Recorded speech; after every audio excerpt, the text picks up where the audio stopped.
morning, ladies and gentlemen, and welcome to FedEx Express DA International Trade Challenge 2023 Indonesia Finals. It's an honor for me to be here. My name is Yufkas Gauri Hasna, and I'll be your host today for this special and inspirational event.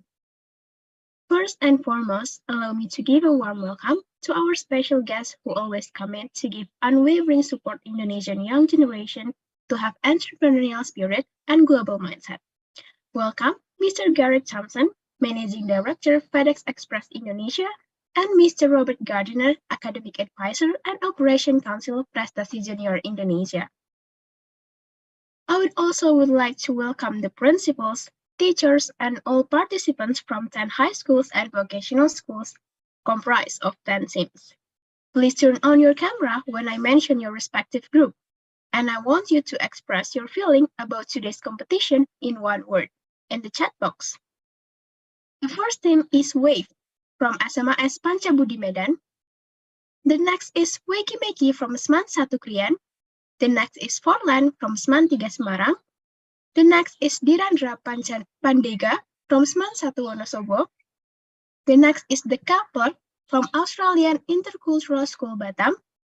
The next is Sustainasia from SMA IS Aljana. The next is Nusantara Sen from SMAN 1 Purwokerto. The next is Aritan from SMAN 71 Jakarta. The next is Tiford from SMAN 1 Cikalongwetan. And the last is The Visionary from SMA Karangturi Semarang.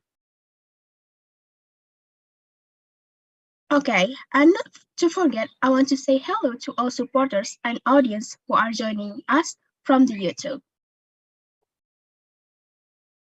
International Trade Challenge ITC is an entrepreneurship education program run by Junior Achievement Asia Pacific with generous support from FedEx Express that aims to instill high school and vocational schools students the entrepreneurial spirit, business skills, and global knowledge they will need to succeed in the future. This year marks the third time ITC has been held in Indonesia. A total of 200 students from 38 high schools and vocational schools took part in a series of workshops. They learned about how international trade works and the ideal marketing strategy for selling products to global markets. At the end of the workshop, they were given an interesting challenge. So what exactly was it? So they had to create a market entry strategy plan for sustainable alternatives that will reduce the usage of single-use products for the target market, South Africa. Following a meticulous selection process, we now have 10 excellent teams who will compete for the distinction of representing Indonesia in the Asia Pacific Finals next August. Okay, before we move on to the next agenda, let me tell you a fun fact. Back in 2021, I was as same as all the participants here. I was in your shoes as one of the ITC participants. And thankfully, I succeeded in bringing home third place in the Asia Pacific Finals. So how are you all feeling? I'm confident all teams here are ready to present their fantastic ideas in accordance with the market entry strategy they've been working on for the past couple weeks. Ladies and gentlemen, as the opening of today's event, let's begin with the opening speech from Mr. Robert Gardiner as the Academic Advisor and Operation Council, Prestasi Junior Indonesia. Hello, Mr. Robert.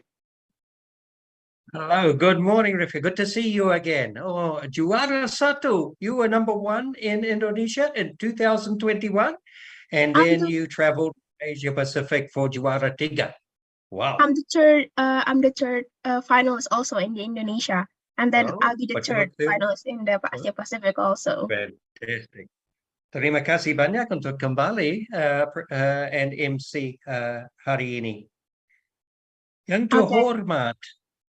terhormat Bapak Garrett Thompson, thank you so much for joining us today.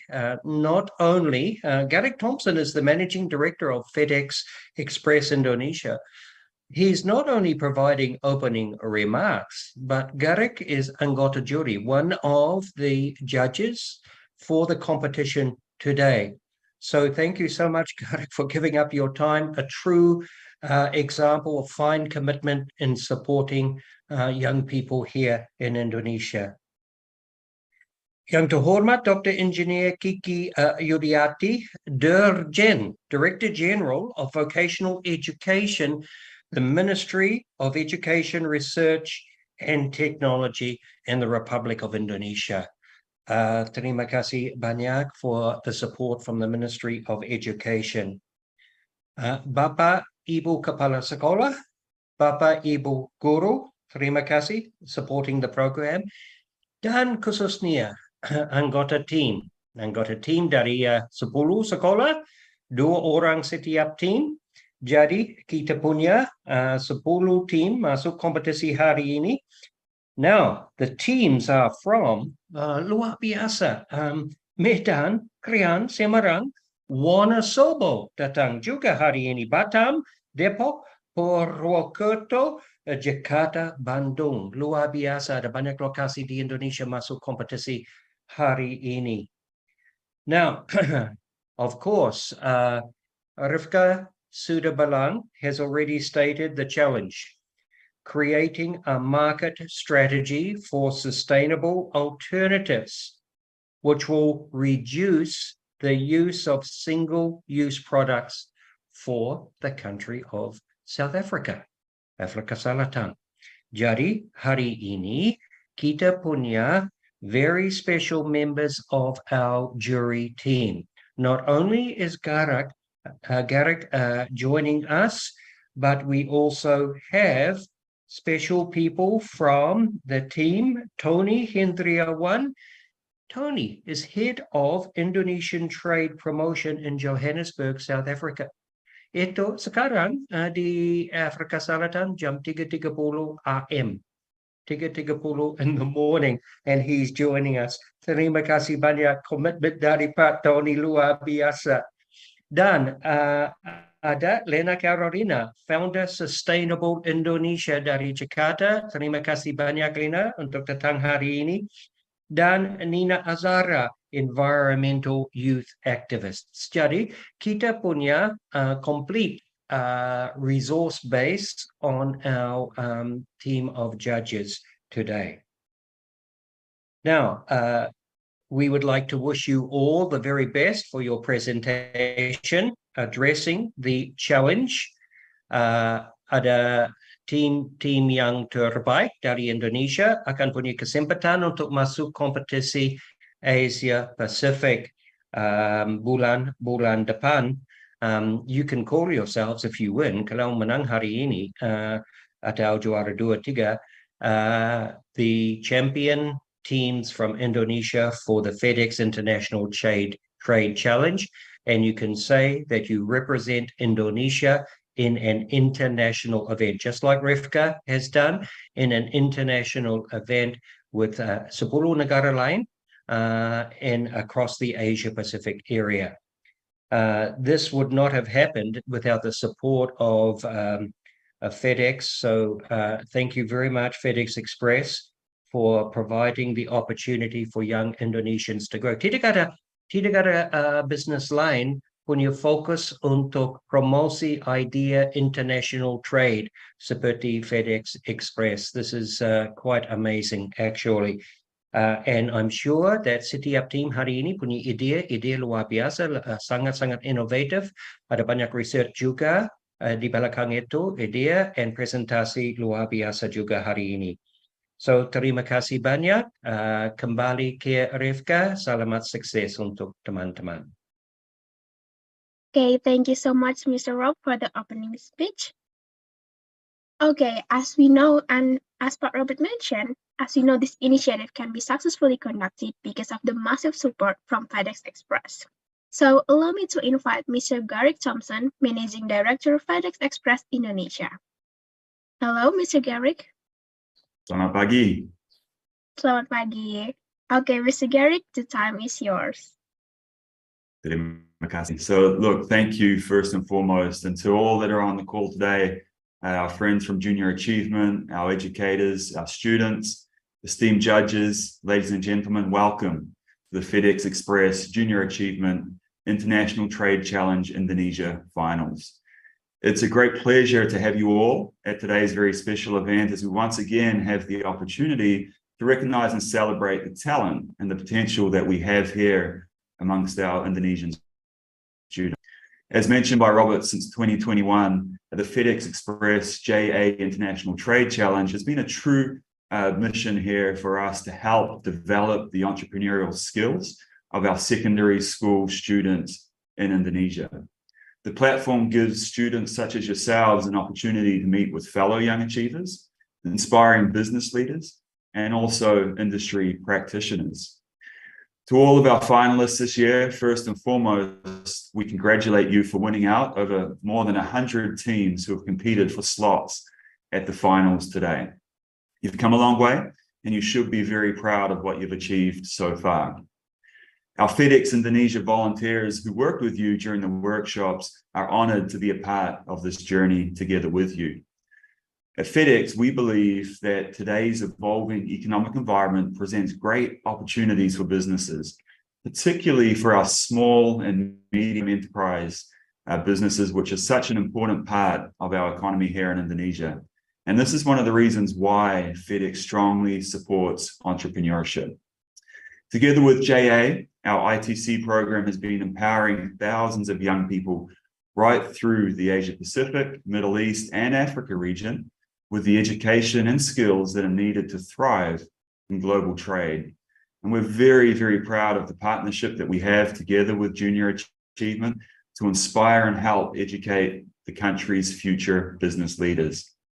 This ITC serves as a very promising platform to accelerate business ideas, to scale globally, with the goal of contributing towards a very meaningful cause, as was shared earlier. So I'm very eager today to hear the bright ideas that you've got prepared for this year's challenge. So best of luck and terima kasih. Okay, thank you, Mr. Gary, for the opening speech. The tremendous support is absolutely coming from the Ministry of Education, Culture, Research, and Technology of the Republic of Indonesia. So please welcome Ibu Dr. Insinyur Kiki Yuliati, MSc, Director General of Vocational Education, the Ministry of Education, Culture, Research, and Technology of the Republic of Indonesia, to give the opening speech. Assalamualaikum warahmatullahi wabarakatuh. Salam sejahtera bagi kita semua. Shalom, Om Swastiastu, Namo Buddhaya, Salam Kebajikan Rahayu. Yang saya hormati, Academic Advisor and Operations Council Yayasan Prestasi Junior Gemilang Indonesia, Bapak Robert Gardiner, beserta seluruh tim, Managing Director FedEx Express Indonesia, Bapak Garrick Thompson, beserta seluruh jajaran, Bapak dan Ibu Kepala SMK dan SMA dari seluruh Indonesia atau yang mewakili seluruh peserta program edukasi dan kompetisi kewirausahaan tingkat Indonesia, serta tamu undangan dan para siswa dari seluruh Indonesia yang kami cintai dan kami banggakan. Pada kesempatan yang berbahagia ini, marilah kita senantiasa memanjatkan puji syukur kehadirat Allah Subhanahu wa Ta'ala, Tuhan yang Maha Esa, atas limpahan rahmat dan karunia-Nya, sehingga kita semua dalam keadaan sehat dan berbahagia mengikuti acara pembukaan kompetisi International Trade Challenge 2023 Indonesia Finals. Dalam kesempatan ini, perkenankan saya menyampaikan apresiasi dan terima kasih kepada Yayasan Prestasi Junior Indonesia yang telah berusaha dan bekerja keras memberikan kesempatan kepada para pelajar di Indonesia untuk memperoleh pengalaman baru serta pembelajaran yang luar biasa. Terima kasih dan apresiasi juga kami sampaikan kepada Direktur Manajemen FedEx Express Indonesia yang telah bekerja sama mengimplementasikan program edukasi dan kompetisi ini, seluruh peserta yang terlibat serta para pembina, guru, orang tua, dan dinas pendidikan yang telah membimbing dan mendukung anak didiknya hingga sampai pada tahap ini. Serta kami menyampaikan juga terima kasih dan apresiasi kepada semua pihak yang telah terlibat, berpartisipasi, dan membantu dalam persiapan serta pelaksanaan kompetisi ini. Ibu dan Bapak hadirin yang berbahagia, para siswa SMA dan SMK peserta kompetisi, Kemendikbudristek terus mendorong potensi besar kaum muda sebagai generasi yang nantinya akan memimpin bangsa pada masa depan. Kami terus mendorong implementasi berbagai program edukasi literasi keuangan, program-program kewirausahaan, dan kesiapan kerja di sekolah-sekolah di Indonesia. Kami meyakini program-program ini selaras dengan semangat kebijakan Merdeka Belajar yang memerdekakan pendidikan, serta meningkatkan budaya pembelajaran dan inovasi yang nantinya akan memantik growth mindset generasi muda Indonesia. Dengan memberikan kesempatan kepada para pelajar memperoleh pemahaman baru di luar kelas, memperoleh pengalaman belajar dari berbagai para pemangku kepentingan tentang pengetahuan dan tantangan bagi kita semua yang akan kita hadapi dalam perdagangan internasional, akan menjadi sebuah pengalaman yang berharga dan juga peluang untuk dapat berkontribusi meningkatkan potensi mereka berperan serta dalam ekonomi global. Para siswa yang saya cintai dan saya banggakan, kompetisi International Trade Challenge 2023 Indonesia Finals adalah kesempatan yang sangat baik, khususnya bagi 38 SMA dan SMK di Indonesia yang berpartisipasi. Para tim akan menyusun market entry strategy plan bertemakan produk alternatif berkelanjutan. Hal ini ditujukan untuk mengurangi penggunaan produk sekali pakai dengan target pasar negara Afrika Selatan. Pada akhirnya nanti akan dipilih sebanyak 6 pelajar dari 3 tim terbaik di Indonesia yang nantinya akan berkompetisi menghadapi perwakilan dari 10 negara pada final tingkat Asia Pasifik yang akan diselenggarakan pada bulan Agustus 2023 mendatang. Kami harapkan wakil Indonesia akan sukses dan berhasil meraih kemenangan-kemenangan. Diharapkan seluruh peserta dapat bersungguh-sungguh mempersiapkan diri untuk menunjukkan kemampuan dan keterampilan yang luar biasa di tingkat nasional hingga nantinya mencapai keberhasilan kompetisi di tingkat internasional. Bapak Ibu hadirin yang berbahagia, besar harapan kami kompetisi ini dapat mendukung perjalanan para generasi muda, bakat-bakat muda untuk meraih sukses dan menimba ilmu sekaligus pengalaman, dan yang nantinya akan bisa membuat mereka menjadi SDM yang kompeten, berkontribusi dalam mendorong pertumbuhan ekonomi di Indonesia dan memajukan kesejahteraan umum di Indonesia sebagai negara dengan ekonomi terbesar di Asia Tenggara.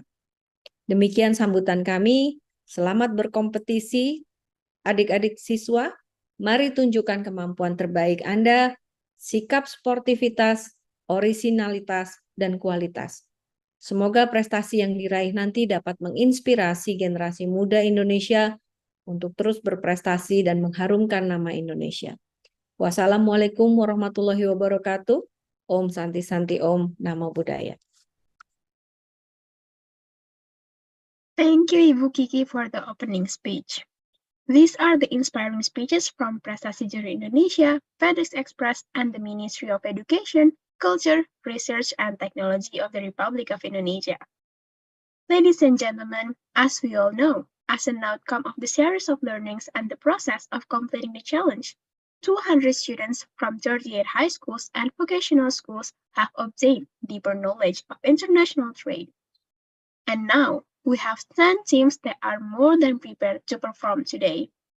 So are you intrigued about how exciting this program is? Let's watch this video.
That's the recap of the International Trade Challenge.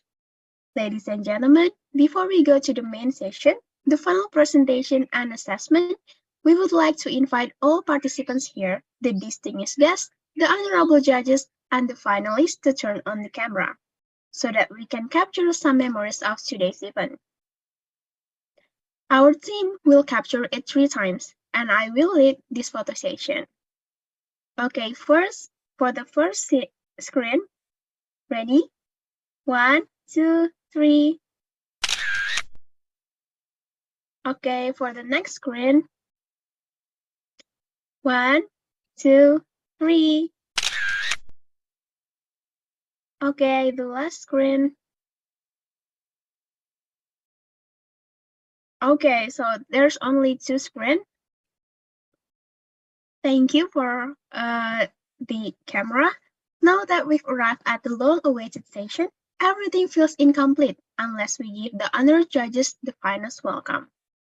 For the judges, you can turn on the camera and give a warm greeting to the audience right after I mention your name. The first one is Mr. Garrick Thompson, Managing Director, FedEx Express Indonesia. Hello, Mr. Garrick. Selamat pagi. Okay, selamat pagi. So, what is your expectation from all participants here who will compete today, Mr. Garrick? I'm very excited to hear the creativity that will come for a topic that I'm very passionate about, which is sustainability. So looking forward to hearing what the students have to share with us today. Yeah, I'm also excited to hear what the ideas come from the students. So the next judges is Mr. Tony Hendriawan, Head of Indonesian Trade Promotion Center, ITPC Johannesburg. Hello, Mr. Tony. Hello. Hello. Good morning. Yeah. From Johannesburg, South Africa. Early morning, I think. Yeah, it's not even 6 a.m. in the morning, yeah, Mr. Tony? 25 past 4 a.m. right now. Oh, it's still really in the morning. So are there Yes, any words for... even not subuh yet time. Yeah, it's subuh time. No, not yet. Oh, not yet. Okay. Now is suhur time. Oh, suhur. Okay. Sahur time, yeah. So, did you have any words for the finalists who will be competing today, Mr. Tony? Yeah, I just saw their proposal, and it's hard for me to judge because all I see is good job for all of you. Yeah, I agree too. So I didn't expect the presentation will be really complete. Yeah. Okay, thank you, sure. Mr. Tony. Next is Miss Ashnina Azahra Akilani, the environmental youth activist. Hello, Nina.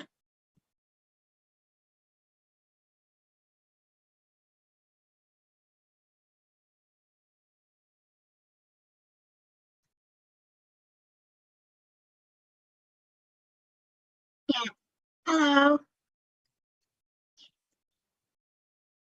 So, how excited are you to be here as one of the judges for today's competition, Nina?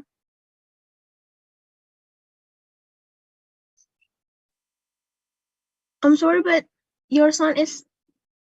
I can hear your voice, actually.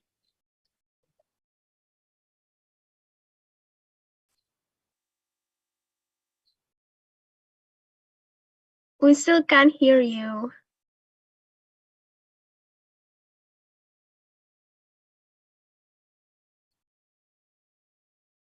Okay, maybe we'll just move to the next judges.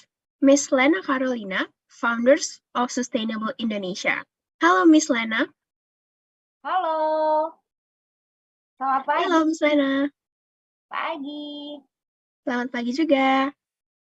Okay. So, Miss Lena, could you please mention 3 words regarding this event, which will evaluate participants' knowledge regarding their entrepreneurial spirit and international trade? Okay, confident, stay focused, and Good luck ya semuanya ya. Okay, nice words. Thank you, Miss Lena. Thank you. Okay, as the final presentation and assessment is near, I will invite our VIP guests to stay and watch the performance. Or you may leave if there is another agenda that you must attend.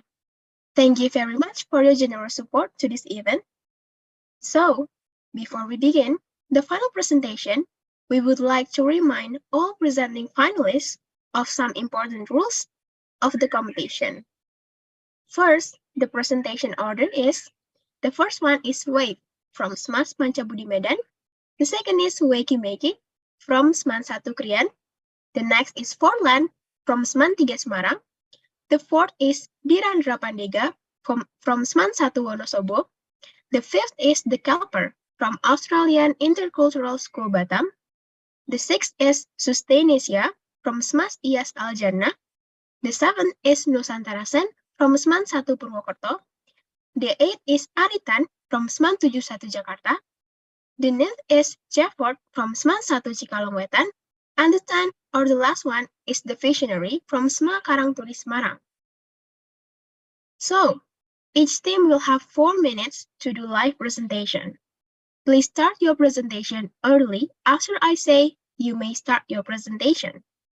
A countdown timer will appear on your screen as a reminder of your presentation time. Following your presentation, you will proceed to the 10-minute Q&A session with the judges. I will allow the judges to ask questions in turn, and judges are welcome to observe and assess each team's performance to get the top 3 teams. 10-minute countdown timer will also appear on the screen and will be started once the judges start to ask a question. Please keep turning on your camera during your presentation and Q&A session. All right, to all the teams, are you ready? Again, you all are welcome to liven up the comment section or the chat box and express your support to your favorite teams. The first team is Wave from Smas Pancabudi Medan. We would like to invite our presenters to turn on the video and unmute your microphone. Hi Wave, how are you? Very good. Very good, thank you. Nice. Okay, for the operator, you can share the presentation screen. So, are you ready for today's presentation, Wave? We're ready. Ready. Okay, you may start your presentation now. All right. Hello and thank you for the judges. My name is Ken. And I'm Mahira. And welcome to our presentation. Did you know in South Africa, the lack of sanitation is one of the things that we worried about? In rural regions where more than 70% of the population lacks access to even the most basic sanitation services, keeping their body healthy while facing these conditions.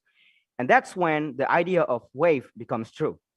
Wave is an eco-enzyme liquid soap made from food waste as the main ingredient, mixed with natural ingredients and packaged with a biodegradable paper bottle that is recyclable, self-decomposing, and help reducing plastic bottles. Of course, our product has its own things that makes it unique from others. One, reducing fruit waste. Two, reducing packaging waste and biodegradable bottle. So these 2 points are actually connected. By using a biodegradable package, we can reduce plastic bottles spreading in South Africa and recycle them back, so they won't stack for nothing. 3, increasing sanitation awareness. And 4, introducing eco-enzyme. We believe that we are the very first ever company to introduce an eco-enzyme product and its system. At the target market session, these are our information surrounding the topic. Based on our research, the population in South Africa are 61,438,786 with 3 capital cities, Cape Town, Pretoria, Bloemfontein, but there are also remote areas too, Eastern Cape, Limpopo, and KwaZulu-Natal. And then what about the competitors? This is Olive, a handmade soap with the natural ingredients contains 200 milliliter per bottle and charges 310 Rand. Compared to our product that charges 84 Rand, we offer you a much higher quality product made with natural ingredients, contains 250 milliliter, more milliliter and cheaper price. We will promote our product through online or offline retailers. We have our own website that will be adding catalogs and one free program and a discount too. We also didn't forget about promoting through social media. About our plans, we are going to produce our products in our factory based in Cape Town. When the packages are done and ready, we will ship them through FedEx truckload. You may ask, why are we using this type of transportation, right? Because we want to save on shipping costs, and also not all transportation can reach remote areas. And after that, we will deliver all the products to each of the retailers and put them all to sales for the customers. Here are the BEP calculations. We have calculated all the fixed costs, variable cost, and overhead per month. With profit, 13,783,661 rupiah. And the next part, this part, we have 3 divisions in total. First, marketing division equipped with Adobe software for digital needs. Second, production division. This division will take care of the production part, which is very important. Last, finance division, who will take care of our monthly book and our company financial. And last but not least is the measurement of our success. We are confident to introduce our product and also an Indonesian-made product to the foreign market. And with our one tree program, which is growing one tree for each purchase, we can convince our customers to be more aware about their own environment. And we will, of course, accept all reviews to develop our products to be even more better. That's it for our presentation. You may ask your questions. Okay, so that's all from Wave. Now let's move on to the Q&A session. I'll give the chance to Mr. Garrick to ask a question. Well, thank you, and well done, team. Thank you for the presentation. So, a question that I have. So, I see from the presentation in your deck that your distribution approach is to go twofold, right? So, first is to the retailers, and second, direct to consumer. So I think I'm very clear on your approach to the retail. I wanted to hear more on your thoughts about how you would distribute directly to the consumers who are purchasing from your website. Okay, so FedEx is available in almost every continent, means that it's available in South Africa, and FedEx is a good choice for shipping many kinds of stuff. Why are we using truckload as a transportation? First, we have to know that not all regions in South Africa, first airport, and there's many rural areas too. So our plan is we are going to distribute our product to a lot of retailers in a big city like Cape Town, KwaZulu-Natal, and Pretoria. That is like offline and online, like Amazon and its offline retail, Take a Lot, and also online retailers, Clicks. So we're not just trying to distribute our product in this kind of big city. That's why we are trying to reach into the rural areas too. And how do we reach this? With FedEx. FedEx, we are using truckload. We are trying to ship our product not only in the big city, but also in remote areas too. These areas are kind of difficult to access, so ground transportation is the right option for this case. That's why we choose truckload as our main option for distribution transportation. So yeah. Okay. If I may add. So for the distribution part, we will also collaborate with traditional market also. So all regions in South Africa can get our product not only in the big city, but also in sort of remote areas too. That's it. Thank you. Okay, thank you, Mr. Garrick and Wei, for the question and answer. Now, I would like to ask Mr. Tony to give the question. Thank you, moderator. I will ask both of you about the market entry strategy. So, how your product will be known well for the consumer if you rely on social media, because if we only publish the picture, not the taste, it's very hard to get the market. So how will you do it?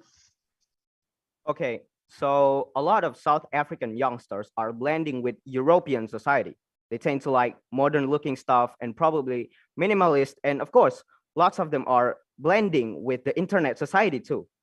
The olds are pretty bending with traditional things and stuff. You know, the African cultures, they really love them. So for that's why we promote our product through social media like Facebook, Twitter, Instagram, and TikTok. And we also made a campaigns to attract the youngsters to get to know about our product. Like we are basically telling them that our product is cool and modern. You should try it. And for the elders, we will be doing surveys and introducing our product through a gardening competition and a lot of campaigns that is kind of bending with the elders.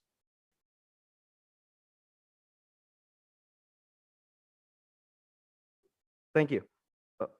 Okay, thank you. Okay, thank you, Mr. Tony, for the question and wait for the answer. Now we move to the next question from the next judges. Nina, I would like to ask the question for you.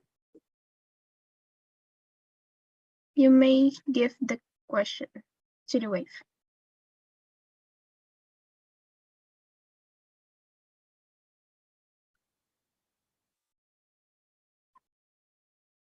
We can hear your voice.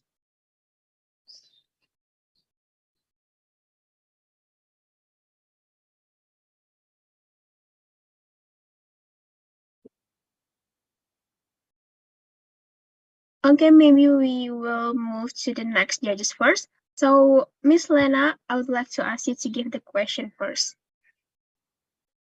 Okay. Hello, guys. Hi. Hi. Hi. Okay. I want to ask something for you.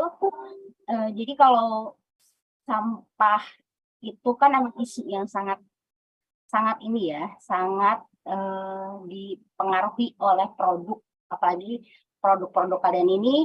Apakah ada trik ke depannya itu bagaimana mengolah ujungnya? Biasa kan kemasan yang sangat isu lingkungan itu adalah kemasan. Bagaimana kalian untuk drop si kemasan tersebut? Silakan.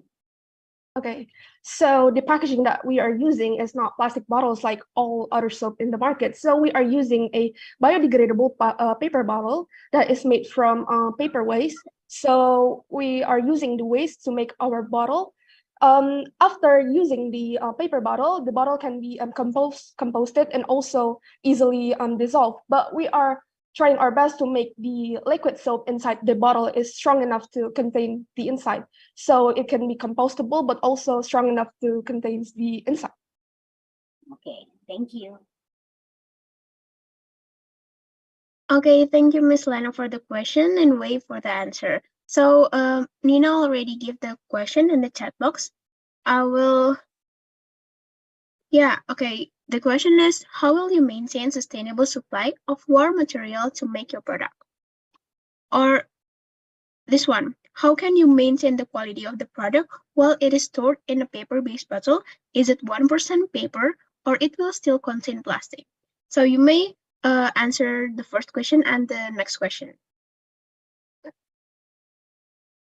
Okay, so for the ingredients for the bottle, we are not using any plastic at all. So we will be using 100% paper waste for the packaging. And also, we will try our best to maintain the quality in the production division. So the soap will not be rotten or, yeah.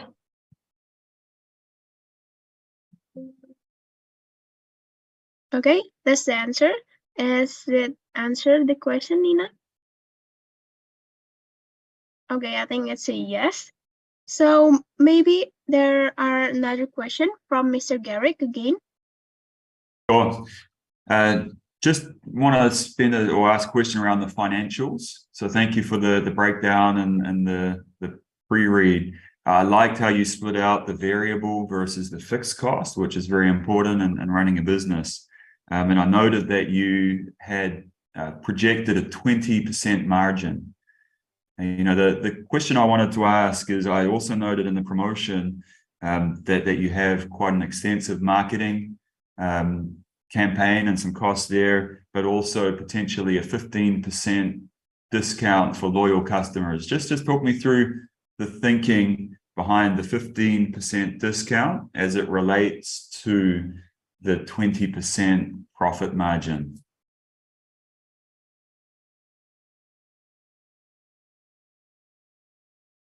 Okay, you may answer the question, Wave. Okay, for the discount itself, it doesn't have any connection to the margins that we are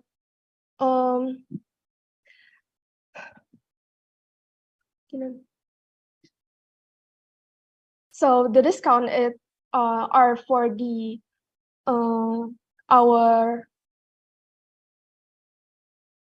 loyal customers, right? But we didn't really think about the margin, but we did think about our customers first. So about the about the pricing strategy, we didn't really think about it, but we prioritize our customers first. Sure, and that's critically important. So well done on doing that. And I think to if I was an investor, to add to the financials, you might just want to consider a percentage of your loyal customers. So as an investor, if I'm looking at the financials, I can understand how that might impact. So well done on focusing on the customer first. Customer is very important. Thank you. Okay, we have less than 1 minute, and maybe we end this Q&A session. And Wave, you can give a closing statement, or oh no, it's already over. So thank you, Wave, for your incredible work. Now let's continue to the next team. Now we have Wakey Makey from Seman Satu Krian. We'd like to invite our presenters to turn on the video and unmute your microphone. Hi, Wakey Makey. Hi. Okay, how are you? Doing good. Fine. Okay, for the operator, you can share the presentation screen. So, are you ready for today's presentation? Yeah, we're ready. Okay, you may start your presentation now. Okay, good morning, everyone. We're Wakey Makey, and today we would like to present our product. I am Naura, and I am Ivana. Okay.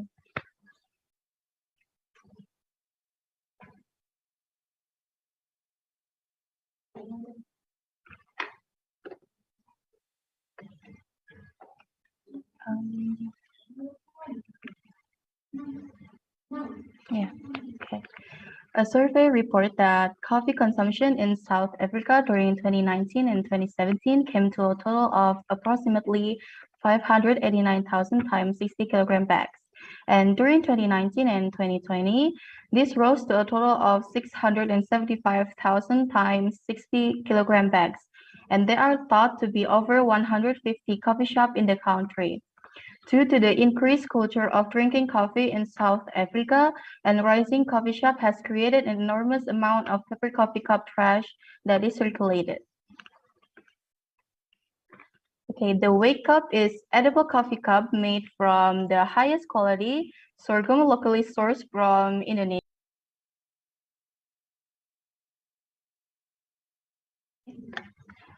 They are 100% vegan and a good source of fiber and vitamin B. Other ingredients used are coconut oil, salt, sugar, and a bran blend. Contains sorghum, oats, and bran.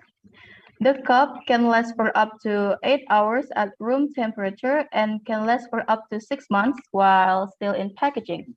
And they won't break down easily or leak even with the hot liquid.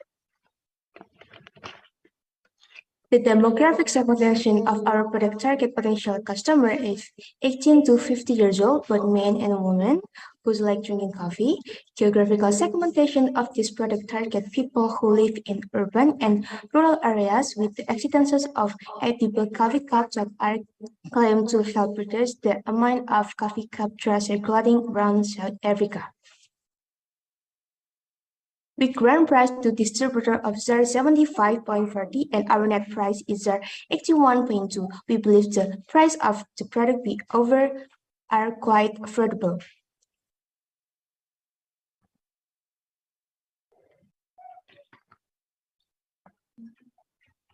Okay, our planning is using billboard on some main busy road in Cape Town, Johannesburg, and Durban and Kimberley. We also post street ads such as banners and posters. Besides that, customers can also buy our products at a nearby coffee shop. And we're going to promote products using social media to make our products more recognizable. And e-commerce is available too, such as Facebook, Instagram, Macro, and Amazon. Okay, for the distributor strategy, after the product arrives at the distributor's warehouse, the product will be distributed to coffee shops such as Starbucks, Stella Coffee, the Crown Coffee Company, and Camille Coffee. Prospective buyers will order the product through our website or e-commerce. Afterwards, the product will be delivered straight to the customer. Both ways, distribution will be using FedEx Express land delivery services. So this is the breakdown of the financial plan for our division year. You can try this as well.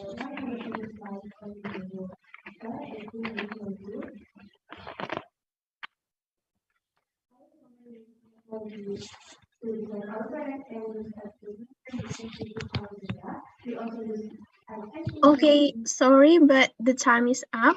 So we'll move on to the Q&A session. Now I'll give the chance to Miss Mr. Tony first, to ask a question. Terima kasih untuk tim Weki. Tadi disebutkan price-nya itu 75 Rand. Ini kan untuk satu gelas ya, satu cup. Tapi untuk ditambah kopinya, kira-kira di sini kopi harganya bisa 40 sampai dengan 50 Rand.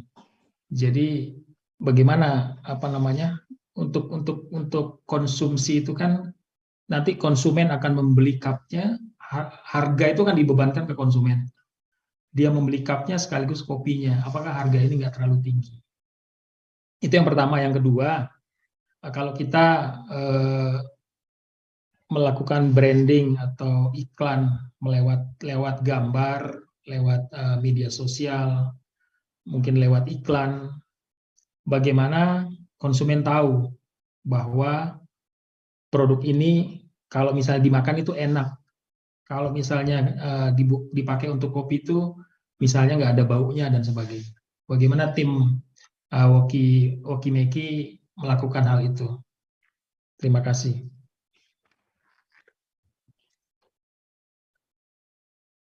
Yeah, we don't sell it per cup. We sell it directly 6 cup.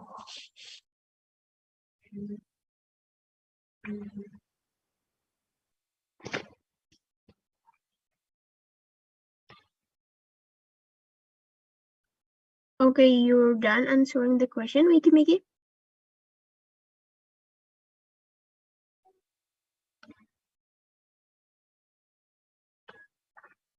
Is there something to add again to the answer?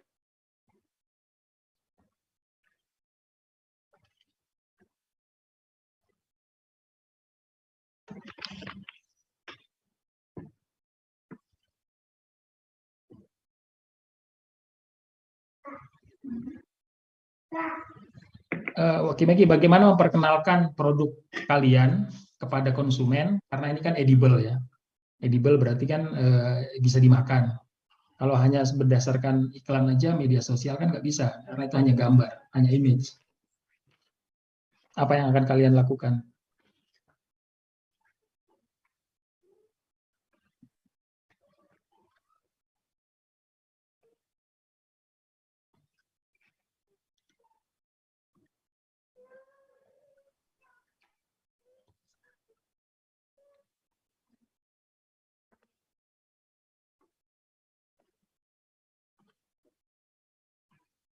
Also, the question is Mm. changed. We will make a plan that is by giving a tester to the customer. Yeah, yeah, you're right. Like market test. So the consumer can taste your cup directly.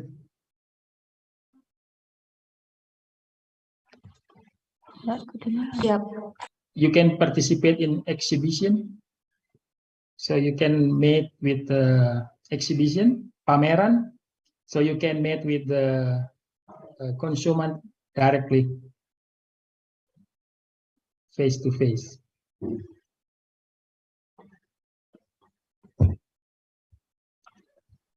Thank you, thank you. Okay, that's from me. Okay, thank you, Mr. Tony. And thank you for the feedback also. So we'll move to the next question from the next judges. So Nina will give the question from the question box for this team game. So maybe you can send the question to the chat box, Nina.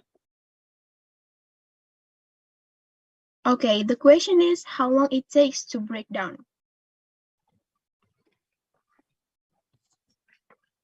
So Wikimaki, you may answer the question right away. So our cup lasts for up to 8 hours at room temperature and can last for up to 6 months while still in packaging. Yes. Okay, is that answering the question, Nina?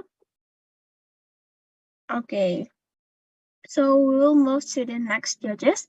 It's Miss Lena. So maybe Miss Lena, you can give the question now. Halo. Hai. Hai. Keep tetap semangat ya, keep spirit. Okay.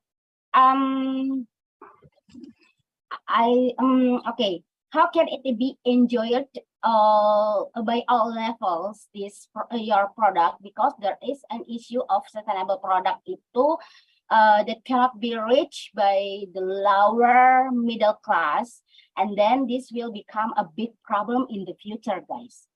Okay, so how the all level? Okay, silakan.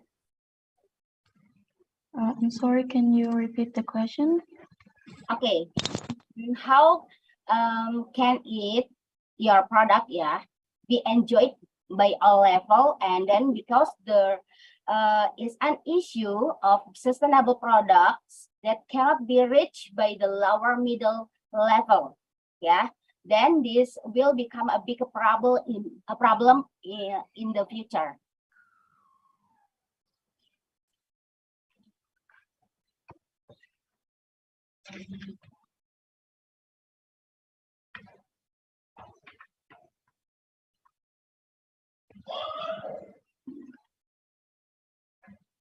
You may answer the question now, Wikimaki.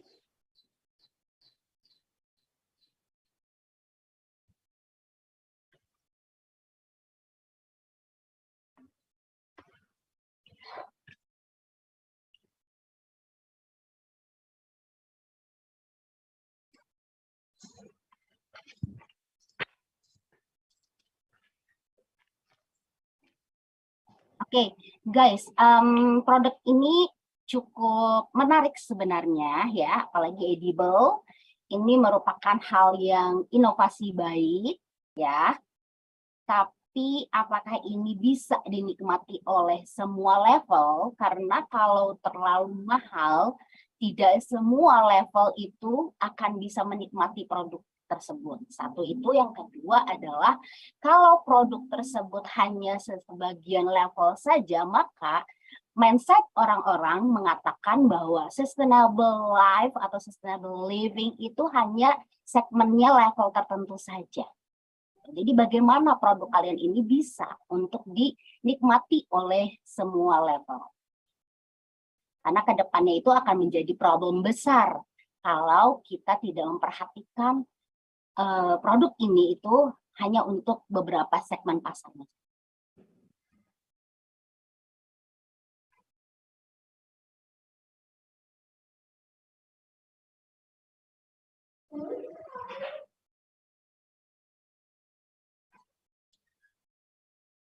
Yeah, maybe in the future we will lower the price and maybe we will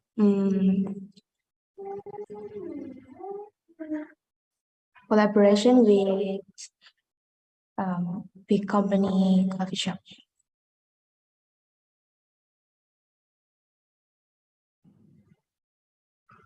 Okay, maybe that's the answer for Miss Lena question.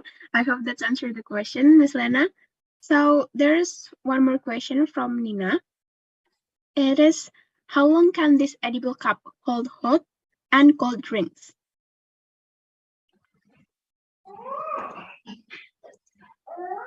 For 8 hours at room At room temperature. temperature. And if it's still in packaging, it can last for 6 months. So it doesn't differ from the hot or cold drinks? Yes. Okay. So we have less than 1 minute. Maybe we'll end this Q&A session. And maybe Wakey Makey, you can give a closing statement if you have one.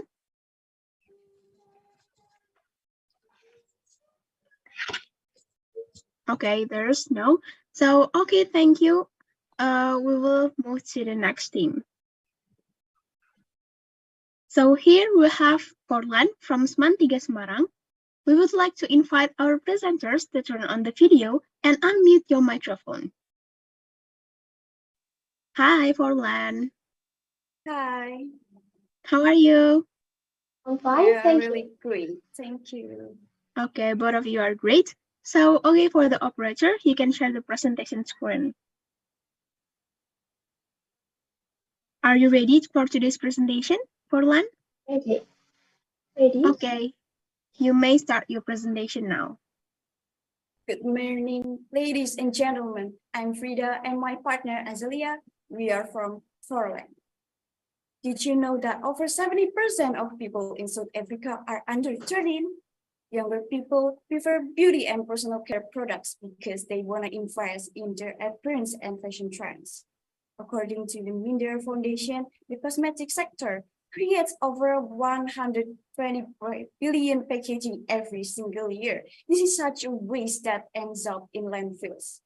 We proudly present Naliba Natural Lip Balm. We turn this single-use thing into this compostable product.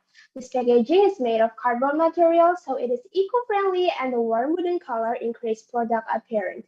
So this is why you should buy this product. Soothe and moisturize. Not just the lip, it can be used anywhere on the body to help nourish dry skin. Naliba also has SPF 30 to protect from UV light. Then what are Naliba's ingredients? We replace beeswax with candelilla wax and use native Indonesian spices such as cinnamon, tropical fruit such as pomelo, organic coconut oil that contains a lot of vitamins and effectively moisturizing. So Naliba is vegan, cruelty-free, eco-friendly, and multifunctional. Then with our target market, our target is young girls and women who live in South Africa that care about beauty and appearance. They are looking for natural and eco-friendly alternatives. After comparison, Naliba proved to be more useful and rich in ingredients. It has double the size of the best-selling single-use lip balm and more affordable. You can get this awesome product for only $2.7. We will do new product pricing, value communication, price increase implementation, and promotion optimization as our pricing strategy. We will promote our product online and offline. Our own strategy includes a website, various social media platforms, Facebook Marketplace, and advertisement. Also do promotion in Tag a Lot and Bid or Buy. Our offline strategy includes brochures, beauty magazine, and billboards. We use FedEx and ShopRite as distributor. Our product will be available at marketplace, cosmetic, and eco-friendly stores, pharmacy, retailers, and beauty events. We're positioning our product with a tagline, natural, rich, homey, and hashtag nature for your earlier. We also have our lovely mascot as a form of communication facilities. Here it is, Nana. Look here, Nana is waving at you. We utilize various high technologies such as digital marketing, production steps, and packaging design. For SPF making, we create a reaction between pomelo and rice to produce zinc oxide. This is our financial plan. From a financial standpoint, the net profit margin will be 66.79% with investment of $56,500. The return on equity will be approximately 200% within 3 years of company operation. We will also run a corporate social responsibility program by donating to a health foundation to help combat the HIV/AIDS epidemic in South Africa.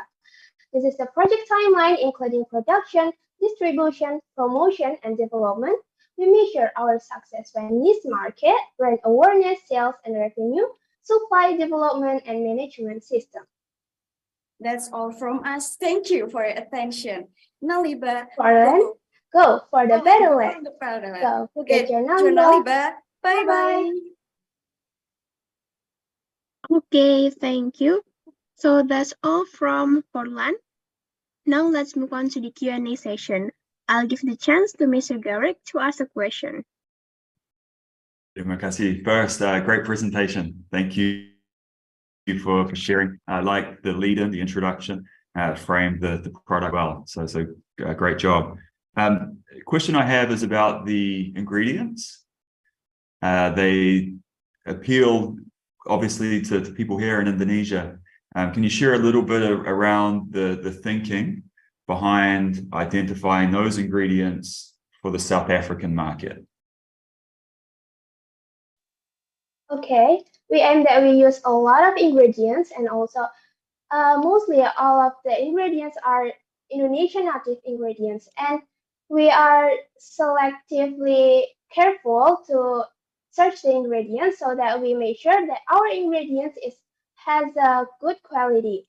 So our main reason why we use a lot of ingredients that because we believe that each ingredient has a unique, and also it can combine with other ingredients. Before we know the ingredients, we have been through a research and testing process so that the ingredients can benefit maximally. And maybe just a short thank you, and just a short follow-up question. What are your thoughts about how South African consumers would respond to Indonesian spices? Okay, thank you for your question. We already do research and testing too, and we think that in this brand we use the cinnamon extract essence. So we think cinnamon is universally suitable for people know. So we think Africans can sweet with that scent too. Is that answer your question? Yes. May I add? Oh, yeah, please, silakan. Okay, so why we choose that ingredients from Indonesia is because we want to optimize the Indonesian natural ingredients benefit, and it will well known by African people. Thank you. Does that answer your question? Thank you. It does. Okay, thank you, Mr. Garrick, for the question, and Frida and Azalia for the answer. So now we're going to move to the next judges, Mr. Tony. You may give the question. Ya, terima kasih untuk Korlan, bagus. Yang saya mau tanya target marketnya hanya kepada perempuan ya, saya lihat tadi ya di presentasi Anda. Afrika Selatan ini 4 musim, suhunya kering, jadi hampir setiap orang itu memerlukan pelembab. Jadi kenapa tidak menyasar kaum pria? Okay, thank you so much for the question. So the reason why we only choose the woman or young girl for our target market is because while the lip balm product can widely used by various groups, both men and women, and can be used at all age. It is because in South African market, young girls and women have the significant number. So by choosing this target market, we are able to assess a wide and potential market for our products. And for addition, many of them care about beauty, appearance, and they want to use natural products for alternative to taking care of themselves. And for another reason is the awareness and importance of sustainability and environment is increasingly worldwide, and especially in South African women and young girls. So by offering these products, we are care about these issues and what market needs. Does that answer your question, sir? Yeah. Do you have a target market from men? For men, we only put the target in 30%, and the 70% is for women and young girls. Because everybody here need balms for his lips because of humidity is very high. Yeah, but Okay, thank you for both of you. Okay, thank you so much. Okay, thank you, Mrs. Tony, for the question and for the answer also from Forlan. So next is question from Nina. She already put it in the. Okay, Nina can. You already can hear my voice. Thank you so much. Okay. Okay. You may deliver the question right away. Yeah. Amazing presentation from Orland team. Really great. So my question is, what will you guys do if the materials needed for production decrease, right? Do you have any alternative materials? And also, how will you promote it until the remote area? Okay. You may answer. Okay, thank you for the question. So with the packaging decrease, absolutely we will do a product development, including the packaging itself. So our packaging can avoid the damage during the use for the consumers. Is there any add from my partner? I add. So our packaging is, as we have said before, it is a compostable. So it has been through a research that it can be degraded before 6 months, and we can help by adding water to the product so it can degrade easily. And for the promotion, how do we do the promotion? First of all, we will focusing on a digital marketing. So we will do a social media promotion by our online offline official website. I'm sorry. We will promote it through official website, and we create a digital marketing too. And the next step is we promote it through physical store, like a beauty store, because it is a cosmetics product. And then we also sell it on maybe like retailers because it's cheaper. And also we sell it on an eco-friendly store because this is an eco-friendly product. Is that answer your question? May I add? So how do we educate the people to use our eco-friendly product is we will develop a clear value proposition for our product that is better for environment. Furthermore, we will do a collaborate with influencer and education content creator that showcasing the benefits of our product for daily cosmetics. Also, we will foster a partnership and alliance that collaborate with eco-friendly communities, local NGO, and also the ITBC to introduce and promote our product through the exhibition or some event. Is that answer your question? Yes, okay. I Thank think you it's so enough. Thank you much. so much. Thank you so much.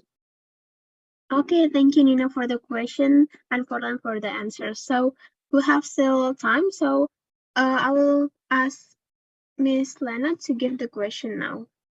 Okay. Hello, guys. Okay. How long does this your product last? Because this is important for women ya. Kalau misalkan kita beli suatu produk tuh kita harus tahu persis jangka panjangnya, jangka pendeknya, dan terakhirnya tuh dia ujungnya kemana, karena itu yang disebut sustainable gitu ya. Jangan sampai produk kalian ini bahkan bahan bakunya ini dari Indonesia misal gitu ya, bahannya itu yang sangat terbatas, bahkan nanti akan berdampak pencemaran. Jadi bagaimana untuk mensiasati ini? Satu, yang kedua itu adalah masaknya ini expirednya kapan? Oke, silakan. Okay, thank you so much for the question. So the reason is we will do the laboratories testing and also consultation with the dermatologist to put the expiry in our products. That's all. Thank you. Okay, I'm sorry. You can add any more to the answer because the time is up. So thank you for your incredible work. Now let's continue to the next team.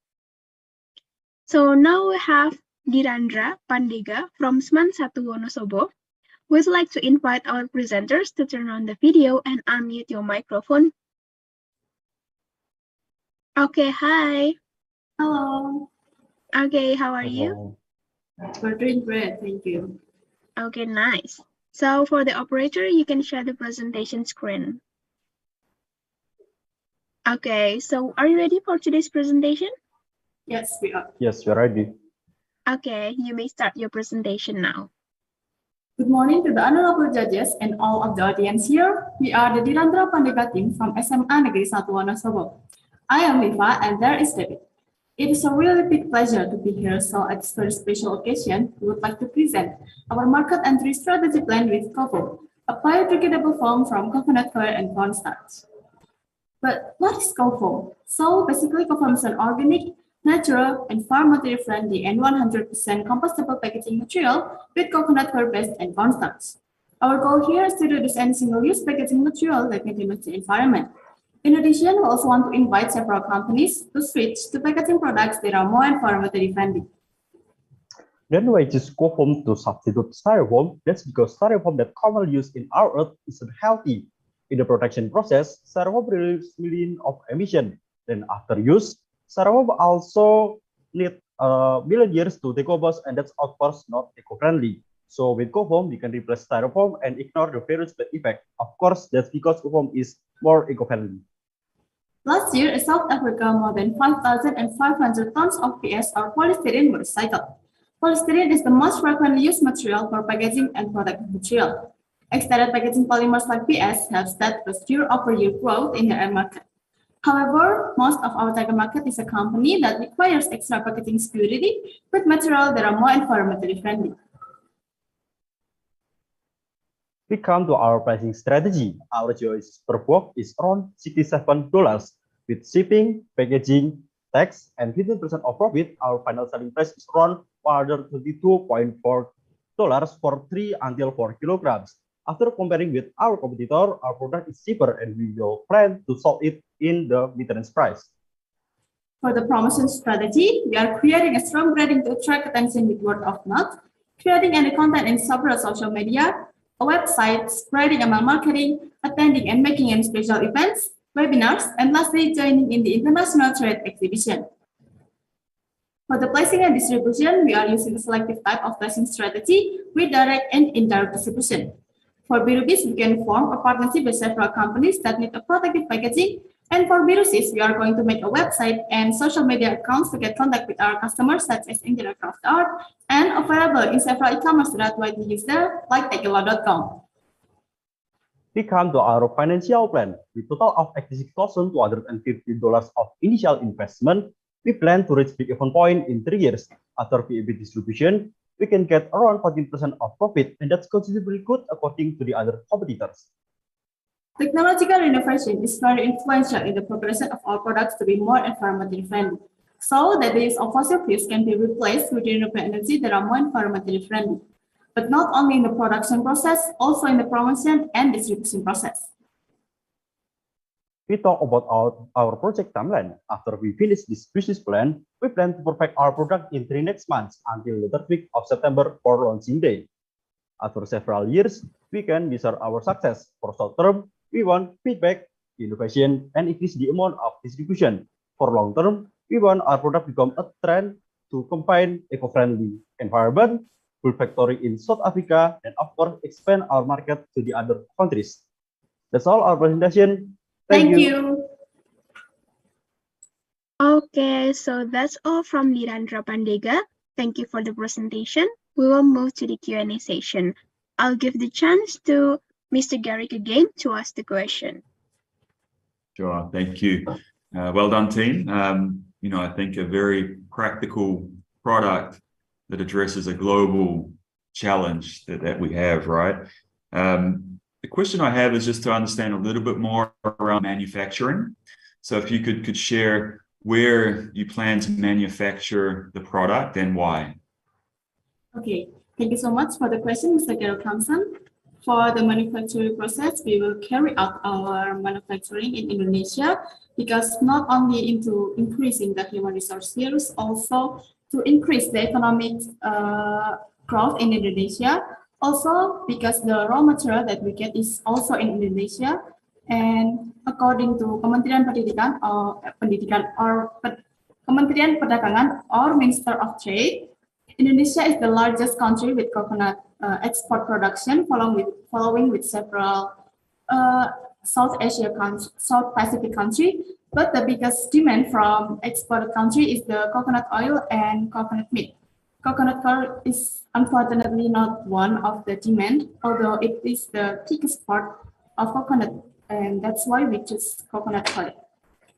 Maybe David has something to add for the manufacturing process. I want to add, so for manufacturing, as we know, we will start from Indonesia because, in Indonesia is a lot of raw material, right? From cornstarch and then coconut coir.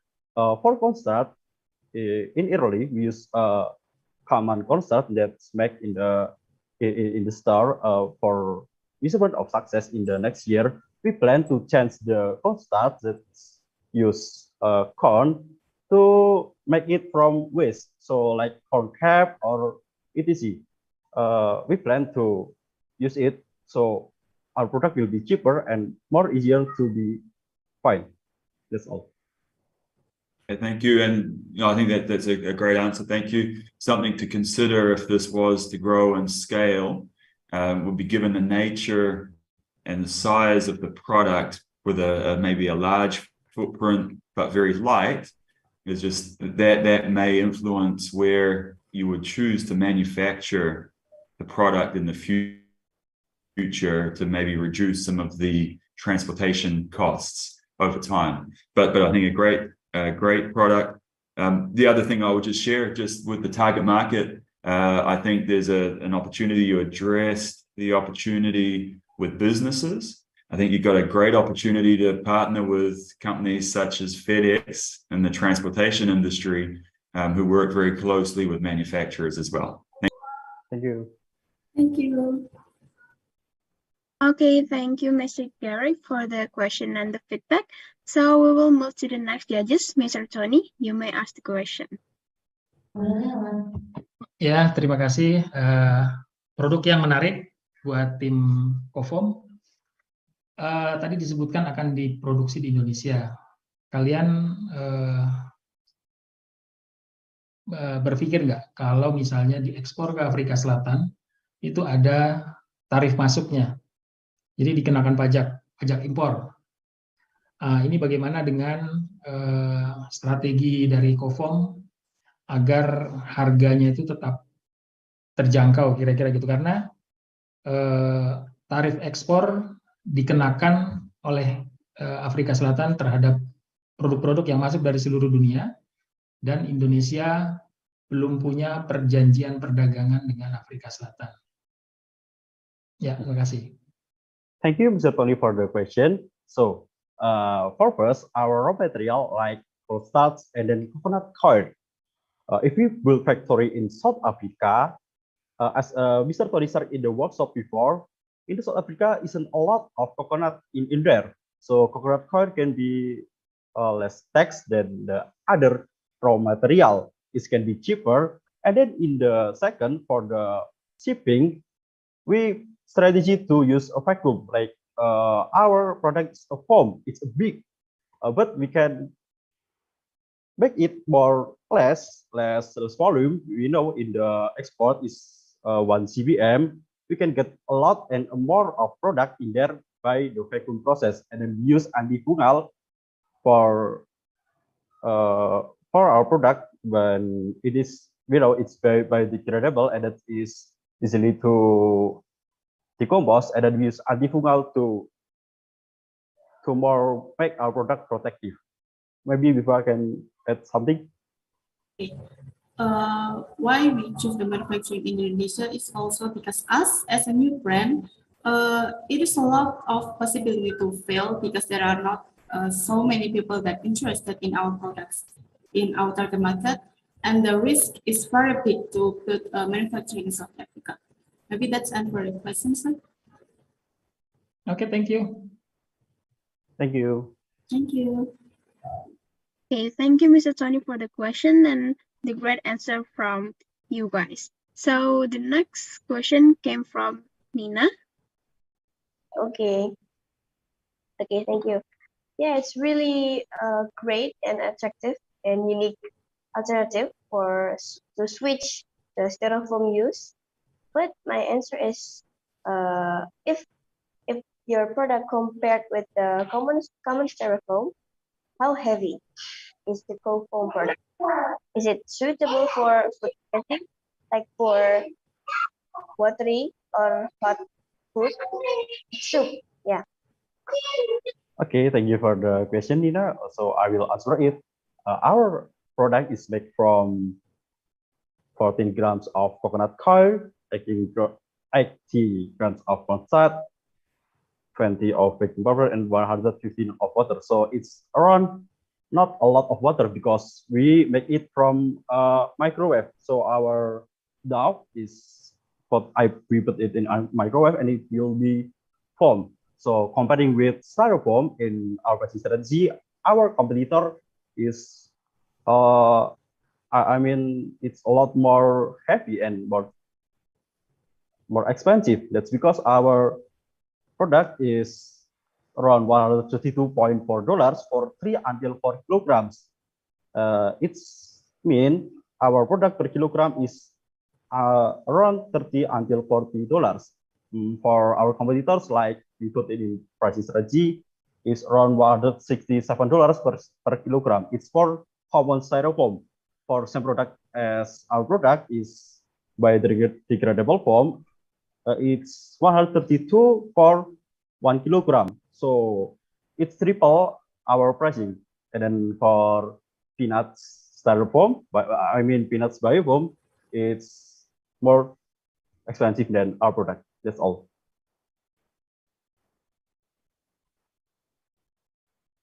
Okay, Yeah, that's thank all you. the answer. Okay. Thank you, Nina, for the question, and thank you for the answer also from Dirandra Pandega. So we still have time, so Miss Lena, you can deliver the question now. Okay, hi guys. Hi. Oke, pertanyaan aku adalah, jadi memang styrofoam ini isu yang sangat-sangat sangat kompleks banget karena ini bisa dijangkau sama siapapun dan murah. Nah, jadi apakah karena gini, sebagian orang itu banyaknya itu yang dilihat adalah bukan dampak isunya atau harga, tapi fokus pada harga. Karena mereka kalau pada produsen itu adalah masalah BEP dan modal mereka. Nah, bisakah produk kalian ini bersaingnya dengan styrofoam itu dengan harga yang murah? dengan harga yang tidak terlalu jauh gitu ya. Satu, yang kedua, berapa kali bisa dipakai produk kalian ini? Kalau styrofoam kan sebenarnya bisa berkali-kali digunakan, sampai dia ratusan kali pun bisa gitu. Nah, berapa kali yang bisa kalian lakukan dengan produk kalian ini? Silakan. Thank you for the question, Ms. Lena. So I will answer it. First of all, it's for pricing. As we know, as we said, in the comparison for competitors, our product is more cheaper than a usual styrofoam. I mean, a PE foam for packaging, like for shipping, electronic, or others.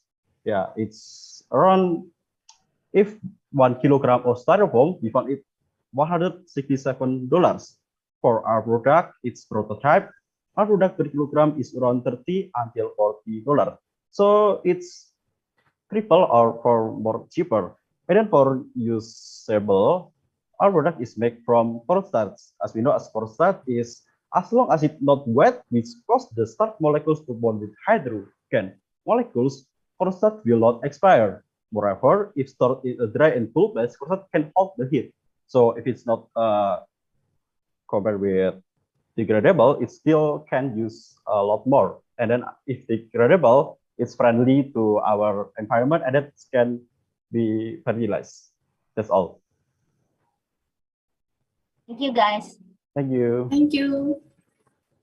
Okay, so time's up for the Q&A. Thank you, Dirandra Pandega, for your incredible work. Now let's continue to the next thing. So here we have the Kelper from Australian Intercultural School, Batam. So we'd like to invite our presenters to turn on the video and unmute your microphone. Hi, the Kelper. Hi, Okay, so how are you? we're good. Thank good. you. Okay. So for the operator, you can share the presentation screen now. Okay, so are you ready for today's presentation, the Kelper? Yes, we're ready. Okay, you may start your presentation now. Thank you. Our paper and metal straws can replace plastic perfectly. With us, we will find out a new way of substitute it. Introducing our product, Civet Straw. Good morning, judges, teachers, and all of our friends. I am Ashley and my partner Jia from AIS. We shall start our presentation now. The drinks are refreshing, but single-use straws generate a huge amount of plastic waste, which is generated at 2.4 million plastic waste per year. Therefore, our business is urging people to think twice about throwaway items. So next, please. Before advancing a free plastic straw feature in South Africa, we have 4 major competitors such as plastic straws, paper straws, metal straws, and other businesses that offer similar product like us. In this case, our business needs to do customer profiling to determine our ideal customer profile by doing a market segmentation analysis. Next, for 75% of younger generations consume sweet drinks, especially boba drinks. Hence, the demand for boba drinks is growing rapidly. In fact, most famous boba shops demonstrated a massive interest in utilizing plastic straws. Next, approximately 25% of boba shops in South Africa still use plastic straws despite of the ban. It proves that the ban is still unable to dispel the masses' obsession with the use of plastic. Looking from the age, we are aiming for young generations from 12 to 18 years old. Next, please. 60% of South Africans tend to have lack awareness of environmental challenges because environmental education is not one of the priorities in their education system. Next, please. So for the day income, based on the average salary, our products are accessible for all social classes due to the inexpensive price compared to others. So our product is edible, designed to disappear in 24 hours or even less, 100% good for marine life because our product from an ocean farmed seaweed and not harvest from a sensitive coastal ecosystem. Next, please. This is the estimation for our production cost. Next, please. We will be adapting dynamic pricing strategy to adjust our price according to the market demand and situation. Make sure that people will always get the best quality of our straws at an affordable price. This is what we always promise to do. So there are some social media fundamentals that our business have to cope with to shape the way our brand communicates with our online target audiences, such as profile optimization. So our business ensures that we include complete information in our bio, such as our CDA marketing and how our target audience can get in touch with us. So next, by clicking a link tree on our bio, it will direct our customers to a landing page with multiple links to contact us. Next, So 90% of South Africa population uses social media.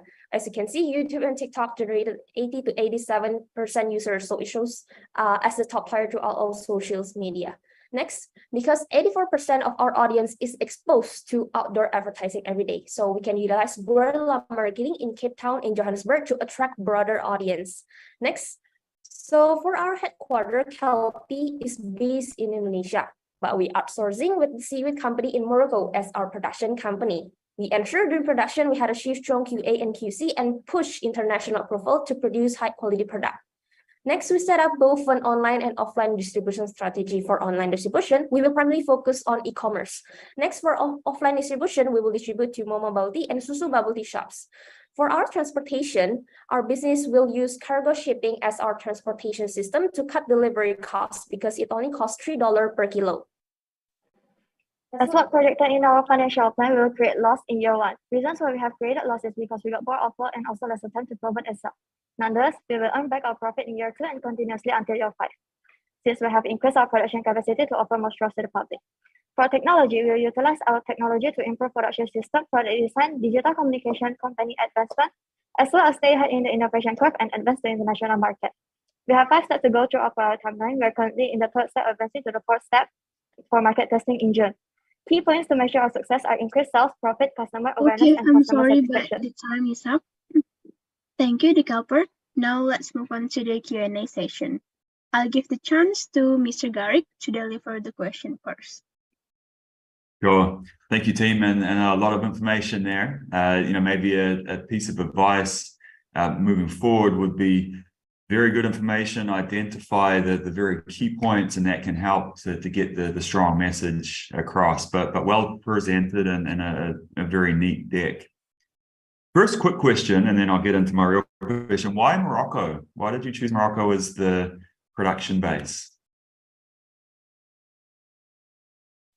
Okay, thank you for the question. So basically, Morocco is located near the North Atlantic Ocean, where sugar kelp grows naturally. We hope that our shows will have the best quality possible, which is assembled under the finest and most natural quality of sugar kelp. So that's why we firmly choose Morocco over Indonesia as our production base, not only because Morocco is near with the birthplace of sugar kelp, but also after consideration of several aspects, such as their information, technology, as well as their labor. We assured of their skilled and developed community. Moreover, since we aim to set our show's price at most affordable price, we have also considered transportation aspect. So Morocco is one of the strategic locations and also the closest country possible to South Africa compared to Indonesia, which requires 10,065 kilometers to reach South Africa. So that's why we set our headquarters in Indonesia. This aims to lower our transportation costs so that we can both have a win-win situation with our customers. Okay, clear. And look, a bold move in an event sponsored by FedEx to recommend sea freight, but that's the right move in this instance. So well done on that. So I just have another question. Is just there's a lot of biodegradable straws in the market today. So why would a consumer choose yours versus the other options?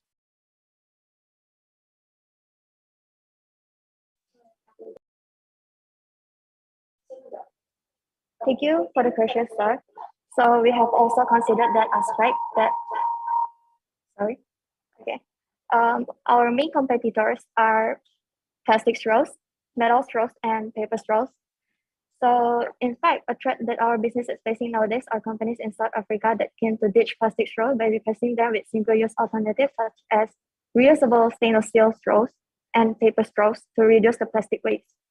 Although metal straws are often seen as a more sustainable option, but the fact is that metal straws are unsustainable when the extraction process uses fossil fuels, which is a resource-intensive material to produce, and will add to the growing global warming issue as well.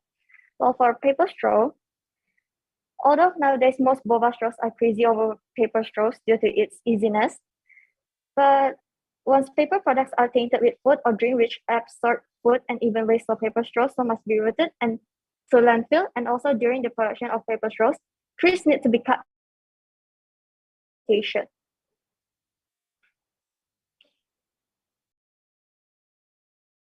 Okay, thank you.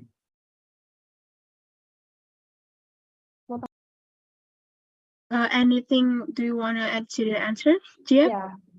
Okay. So our straws also contains full of healthy nutrients that can benefit our health and prevent disease. So like we mentioned, our straw is edible. So sugar cap contains of vanadium, which plays a role in metabolism of sugar for energy. This will suit for people, especially with type 2 diabetes, as sugar cap may regulate blood sugar levels.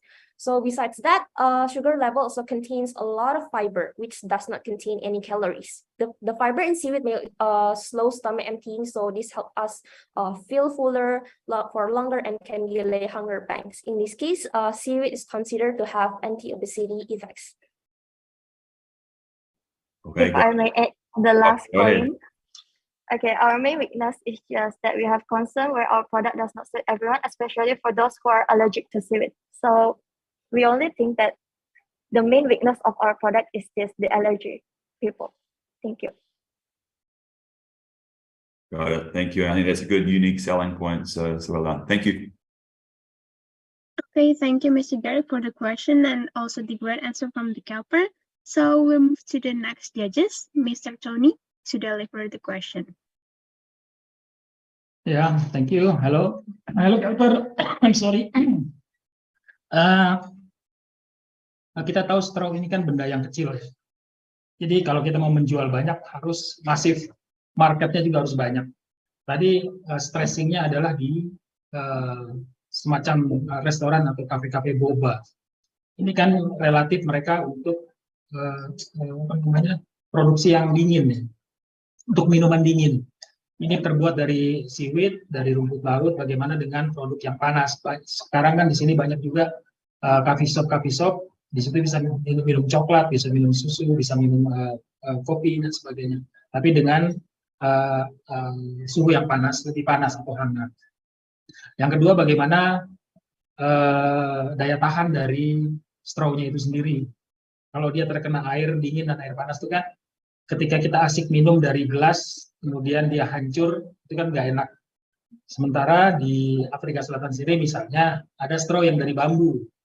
Nah, dari bambu ini kan secara kekuatan dia lebih enak, lebih kuat ya, walaupun dia tidak edible. Jadi bagaimana kalian menjelaskan seberapa kuat produk ini terhadap produk-produk ataupun konsumen yang minum kopi yang semuanya berasal dari air panas dan bersaing dengan straw yang dari bambu yang memang sangat eco-friendly juga dari Pak. Baik, terima kasih Pak atas pertanyaannya. Jadi saya akan jawab tentang, kami juga ada memikirkan untuk hal ini. Jadi kami akan merencanakan produk kami itu dibuat sekitar tebalnya itu 4 gram beratnya. Jadi kualitinya akan lebih bagus dan lebih tebal agar dia lebih tahan dalam jangka waktu yang lebih lama. Dan kami sekarang sementara masih aimnya untuk minuman boba saja karena demand boba increasing.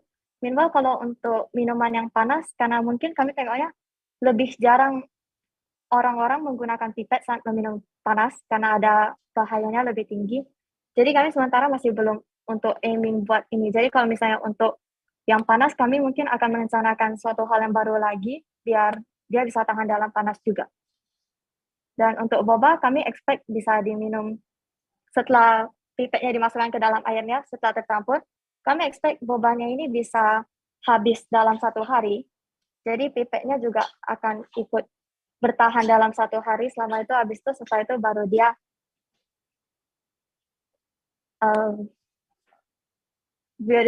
biodegradable sendiri gitu, hilang sendiri tanpa ada any harmful efeknya.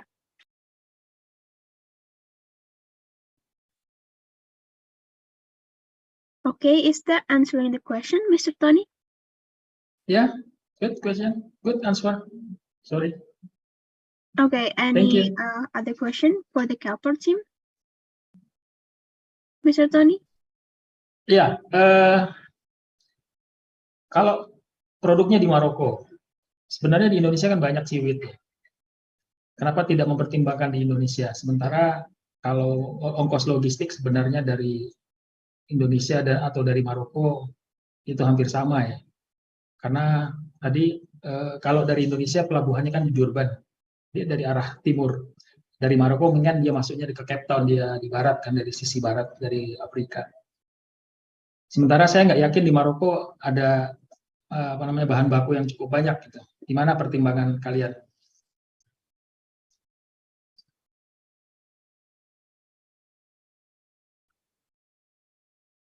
Sebentar ya.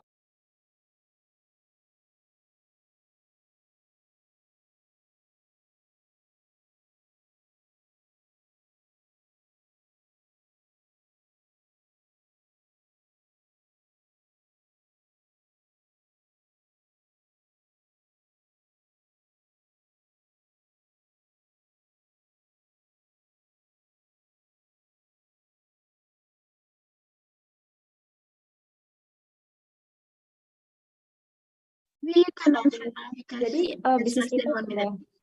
pertimbangkan kalau semisal kita pakai yang air fry itu ongkosnya lebih mahal daripada yang sea fry.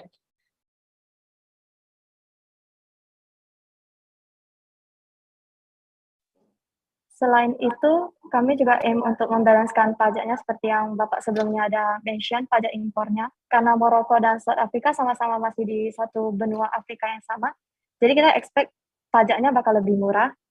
Habis itu, karena company yang kami ketemu, the Sweet Company-nya located di Maroko, dan udah ada sertifikatnya membuktikan bahwa company ini itu legit dan bahan-bahan yang kami gunakan itu safe. Okay, time is up. So thank you, Mr. Tony, for the question, and thank you for Kelper for the answer. So good job, team. So we're going to move to the next team. Here we have Sustainasia from SMA IAS Al Jannah.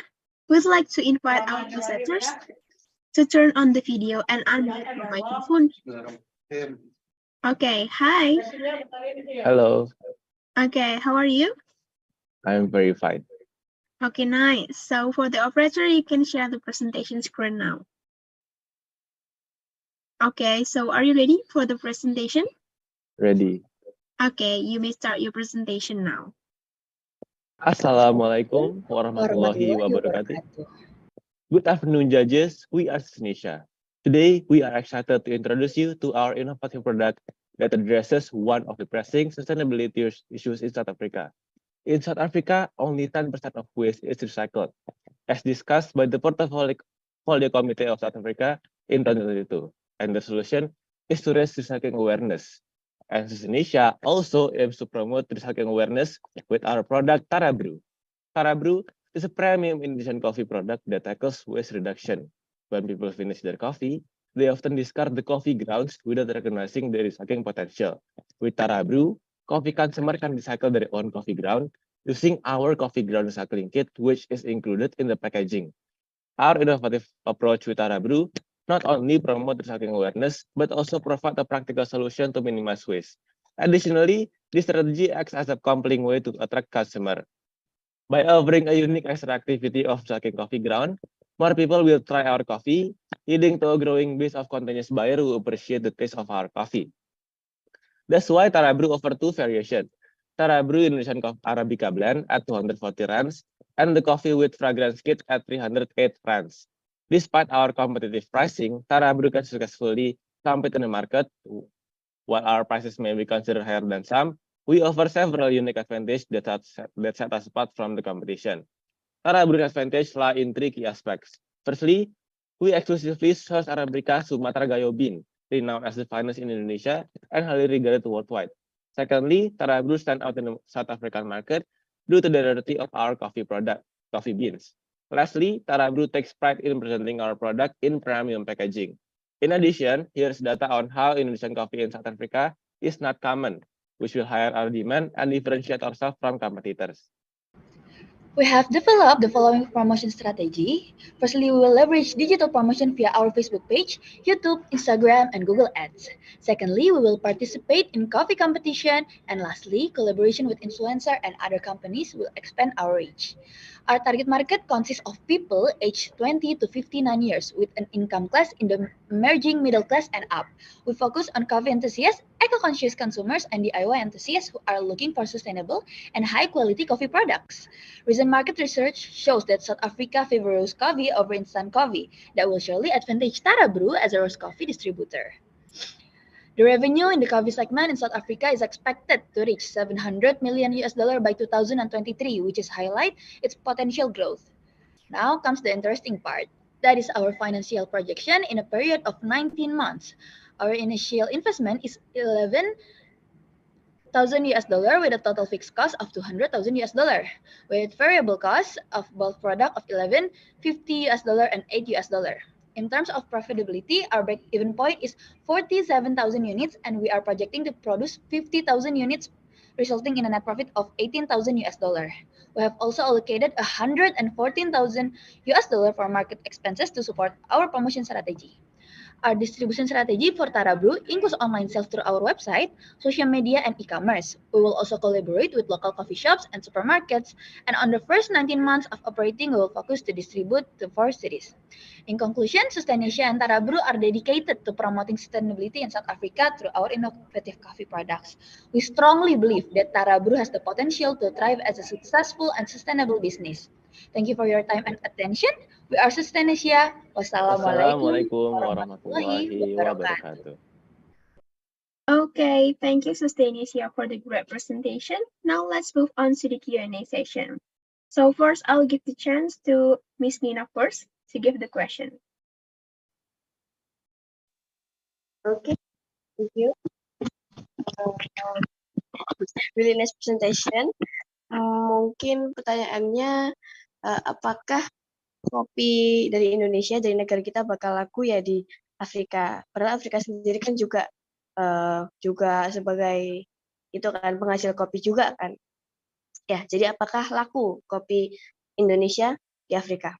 Thank you.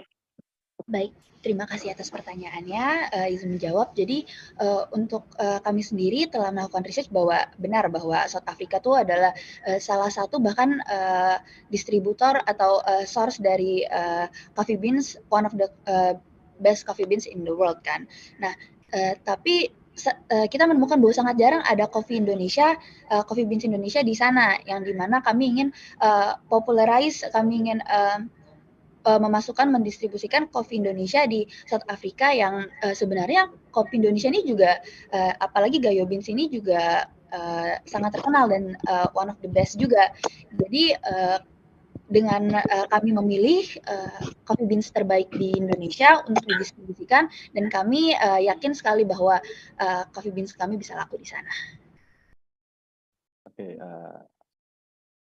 terus juga aside from the fragrance kit produk, yaitu apa namanya, kayak innovation kami yang kami gunakan untuk marketing tambahan buat di sana, kita juga mengetahui bahwa ranking dari coffee beans kita, yaitu Gayo Beans ini dari South Africa ini juga sangat besar dibandingkan dengan ranking coffee lain, yaitu kita di 93, di mana average-nya itu 85. Jadi kami sangat expect enthusiasm-nya dari South African into our taste of coffee. Oke, cukup sekali, keren banget. Terima kasih.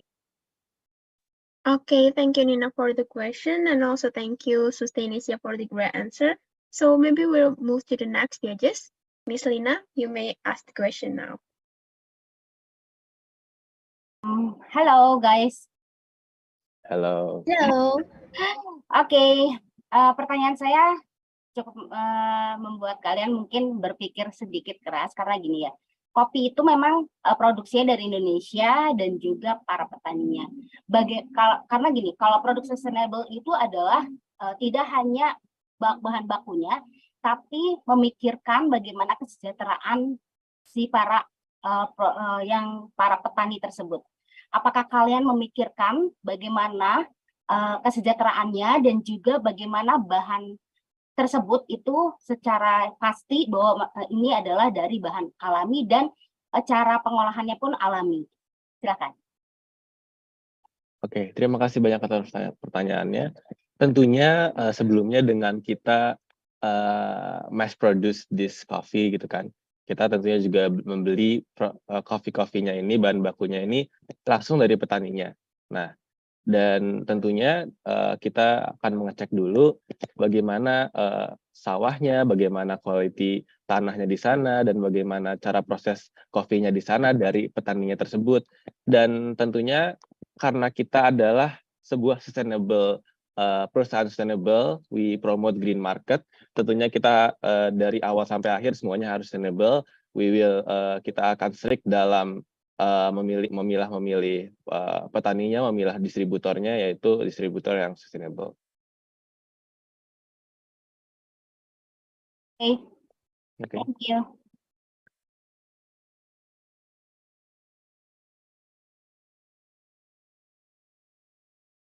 Okay, thank you, Ms. Lena, for the question. I hope the answer from Sustainability already answered your question. And we'll move to the next judges again. Mr. Garrick, you may ask the question now. Sure, thank you.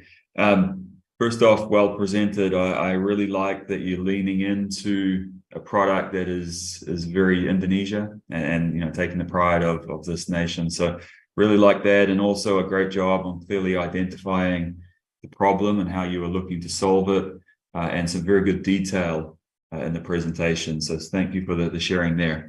So I have a couple of questions. I'll see how the time goes. But the first, I noted on your distribution strategy, you chose to go with kilo, which is air freight, an air freight solution versus sea freight. So if you could share more on why you chose air freight versus sea freight for your particular product. Okay, thank you so much for your question. So maybe start off with the why we choose Kilo.id, because Kilo.id offers us many variation that we can choose, and in the financial projection we count it with the eco air freight. Okay, and now why do we choose air transport over sea transport?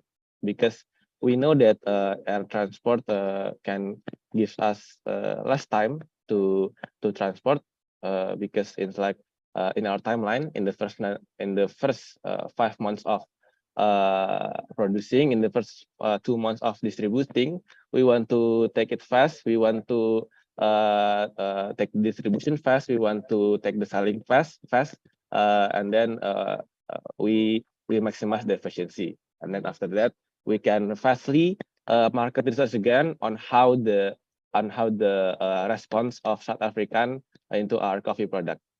Okay, so after that we can think again about our distribution system and search for a more conditionally for us. Okay. Very, very logical approach. And just to share, a number of our very large customers, if they're launching a new product, they may use air freight first to test the market. When they understand volumes and what they need to distribute within that market, they will then shift to a more economical approach, which is sea freight. So it's well thought through. Thank you for that. Just a quick curious question. Have you tested the fragrance part of the product? Well, actually, we haven't produced the product yet, but for the fragrance, like we haven't combined the product that we want to sell, but we have made decisions on which fragrance type of fragrance that we want to choose, and that is because we made the fragrance with coffee. Of course, it's coffee fragrance, and like we have actually tested the coffee fragrance, and it suits with my nose. Yeah, thank you. Okay, thank you. Well done. Okay, thank you, Mr. Gary, for the question, and thank you for Sustainability for the great answer. So, from the next judges, Mr. Tony, you may ask the question to Sustainability. Thank you, Tara Bru. Pertama, Afrika Selatan bukan negara penghasil kopi. Di sini mungkin hampir tidak ada kopi yang bisa tumbuh dengan baik. Tapi kita punya kompetitor nih. Kompetitor kita datangnya dari Ethiopia, dari Kenya, dari Brazil, dari Kolombia, even Vietnam. Nah, sekarang apa yang bisa ditawarkan dari produk kalian supaya bisa menang terhadap kompetitor? Tadi harus dipikirkan juga ongkos logistik dari Indonesia. Apakah nanti kalian akan kirim dalam bentuk end product itu artinya kalian bikin dalam bentuk sudah jadi tinggal dipasarkan, atau misalnya ada permintaan dari sini kami beli dalam bentuk bulk, artinya beli dalam karungan dengan produk yang sama di dalamnya tapi nanti akan diberi brand di Afrika Selatan. Nah, ini pandangan kalian seperti apa? Terima kasih. Oke, terima kasih banyak atas pertanyaannya. Tentunya kita tahu bahwa market coffee di South Africa itu sangat besar ya. Seperti dan dari datanya, dari Brazilnya aja itu bisa sampai 50% dari seluruh market kopinya. Nah, gimana caranya kita bisa memasuki kopi Indonesia yang di South Africa itu masih enggak common, enggak terlalu terkenal, dan menjadi sebuah preference dari orang-orang di sana. Nah, tentunya dari ide Tara Bru sendiri itu adalah yang pertama, yaitu dengan coffee with fragrance recycling kit tersebut. Nah, jadi kita ingin mengambil lebih banyak potensi market yang tertarik dengan sustainability dan DIY.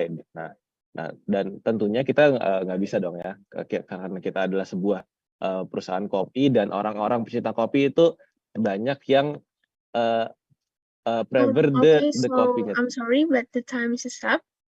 Yeah, okay, so thank you, Assistant Asia, for the incredible work. Now, we will continue to the next team. So, for the next team, we have Nusantara Sen from Seman 1 Purwokerto. We'd like to invite our presenters to turn on the video and unmute your microphone. So, hi. How are you? Hello. Okay. Fine. For operator, you can share the presentation screen now. Now, okay, so are you ready for today's presentation? Yes, you're ready. Okay, you may start your presentation now. Okay, so hello everyone. First of all, my name is Sarah Aslia, and my name is Haidar. And we are from the Nusantara Sen. So, Nusantara Sen is the first Indonesia eco-friendly fragrance based in Central Java, Indonesia. Our products were made with local greenery without exploiting the earth and lesser synthetic material with sustainability that we have the idea of sealing our product in recyclable glass spray bottle rather than to be sealed in plastic. After our research, we are aiming to sell our products to middle-class people from South Africa, approximately 17 to 30 years old.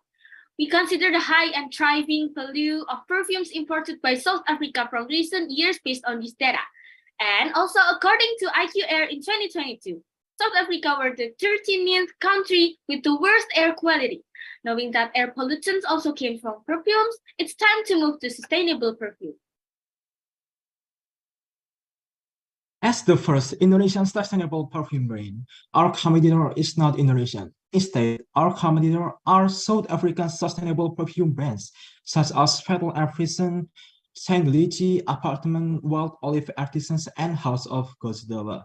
Most of them are projected to higher class with higher price, while our products are projected to sustainable middle class.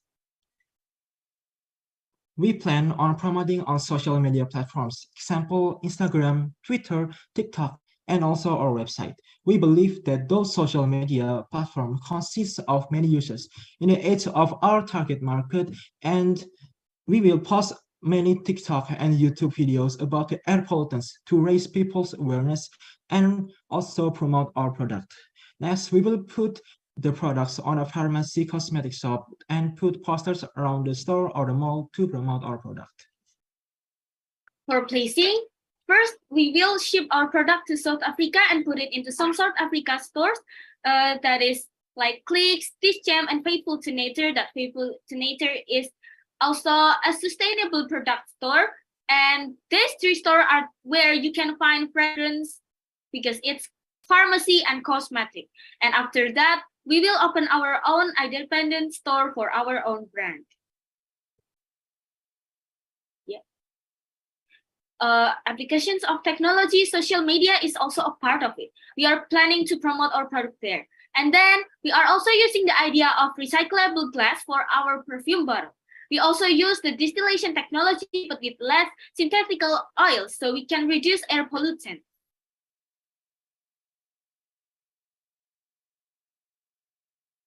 And here is our capital distribution, payback period, sales target, and our break-even point. We need approximately 260 million rupiah for our brand. Our payback period will be started from the 9th month and 5th day. For break-even point, we have to sell 37 units per month, and that is 9 units per week. Our target to plan to be is to sell 892 items, which will be reached on the 12th month. And here is also our cash flow analysis in quarters and the return of equity.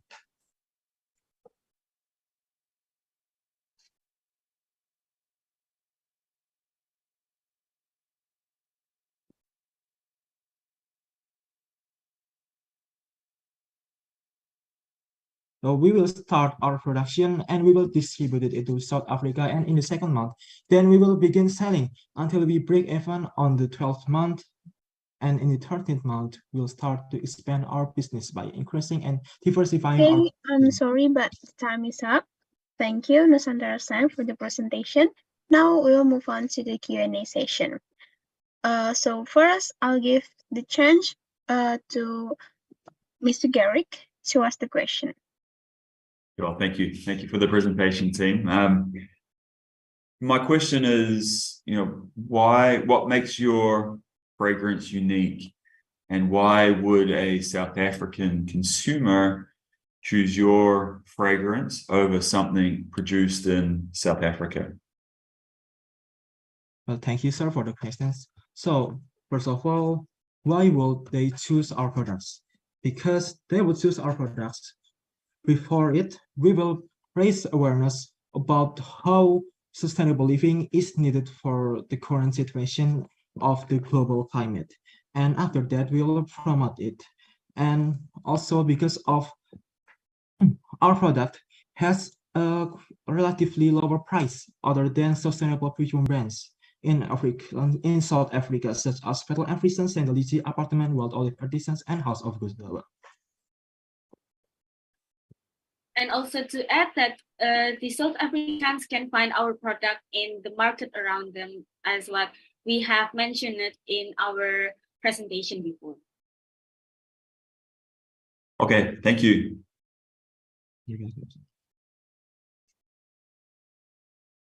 Okay, thank you, Mr. Garrick, for the question. We'll move on to the next question from Nina. Okay.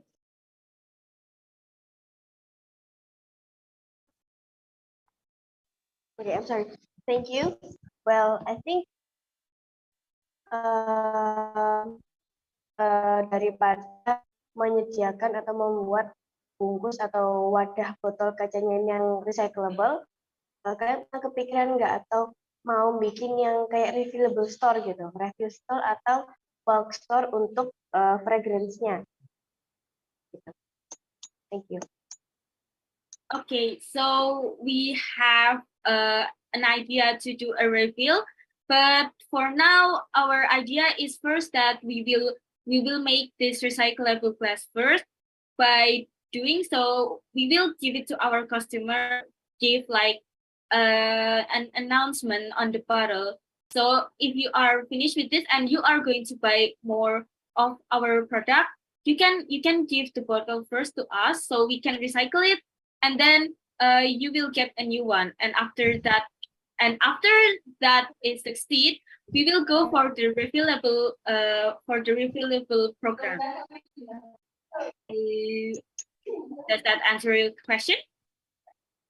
Yeah. Okay. Thank you so much. Okay, thank you, Nina, and thank you, Sarah, for the answer. We'll move on to the question from Miss Lena. Halo guys. Halo, Miss. Oke, pertanyaan aku adalah sebenarnya sampah atau packaging gelas ini tuh nggak terlalu jadi isu yang nomor satu ya. Tapi rata-rata brand-brand yang memiliki packagingnya gebeling atau gelas seperti ini tuh ada ujungnya, akhirnya. Kalian ada nggak kepikiran bahwa setelah launching, ini produk sisanya ini akan bagaimana? Gitu, ya, silakan.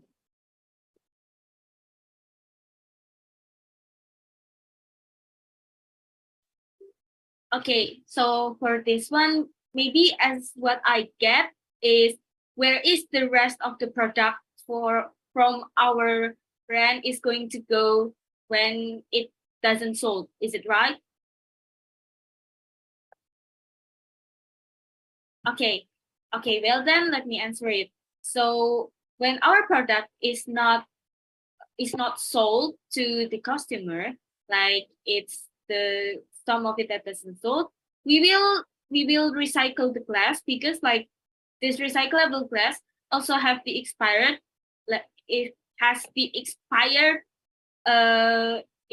time, so we don't want it to be a pollution to the world.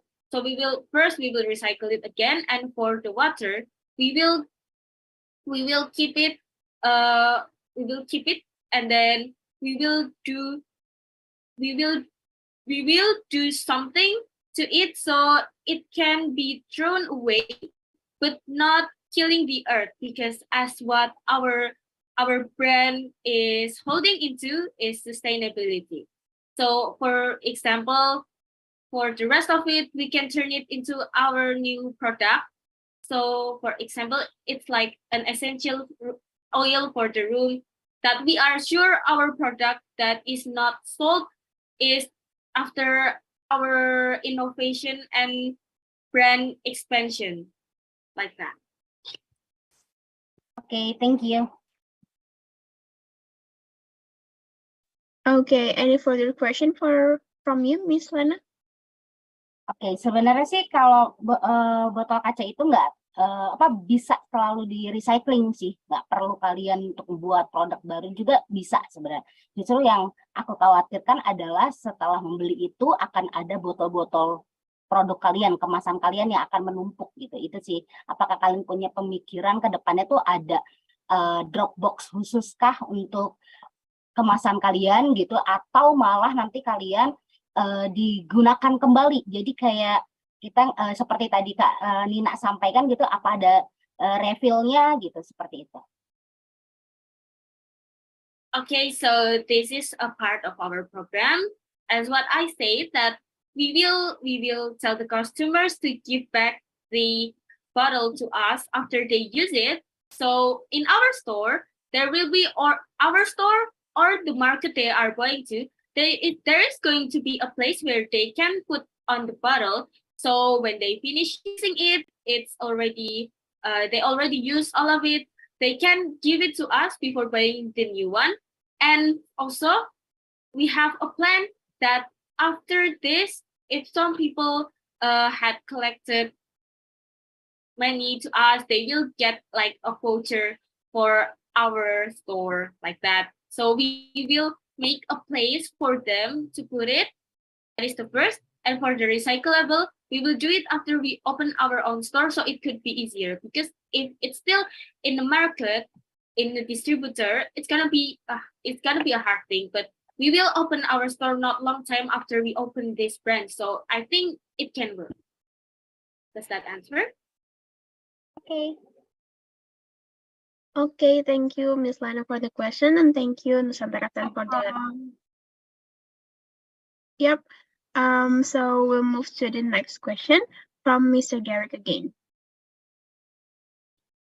Sure. You just referenced it there, and you mentioned in your presentation about opening a physical store. Can you share why you think that would be an important part of your business plan? Well, thank you for the question, sir. So why would offline store will be important for our production? Well, because I think that an offline store will be important and will play a significant part in diversifying our production and also to more penetrate the South African market. That's it. And also to add, the distributor market that we were mentioning also has the online market. So when the customer wants to buy it, but they are not currently able to go to the store, they could open the website of the market we were mentioning, and they could buy it from there. So there's also online part of the store. Sure, thank you. And look, we have a few customers, not necessarily fragrant, well, perfumes, but more essential oils, and just, some of the insights from them is with fragrance, it's something that you experience. And so I think, there is some benefit to having customers when it's a new product, being able to smell and enjoy the fragrance to promote what you're bringing into the market. Thank you.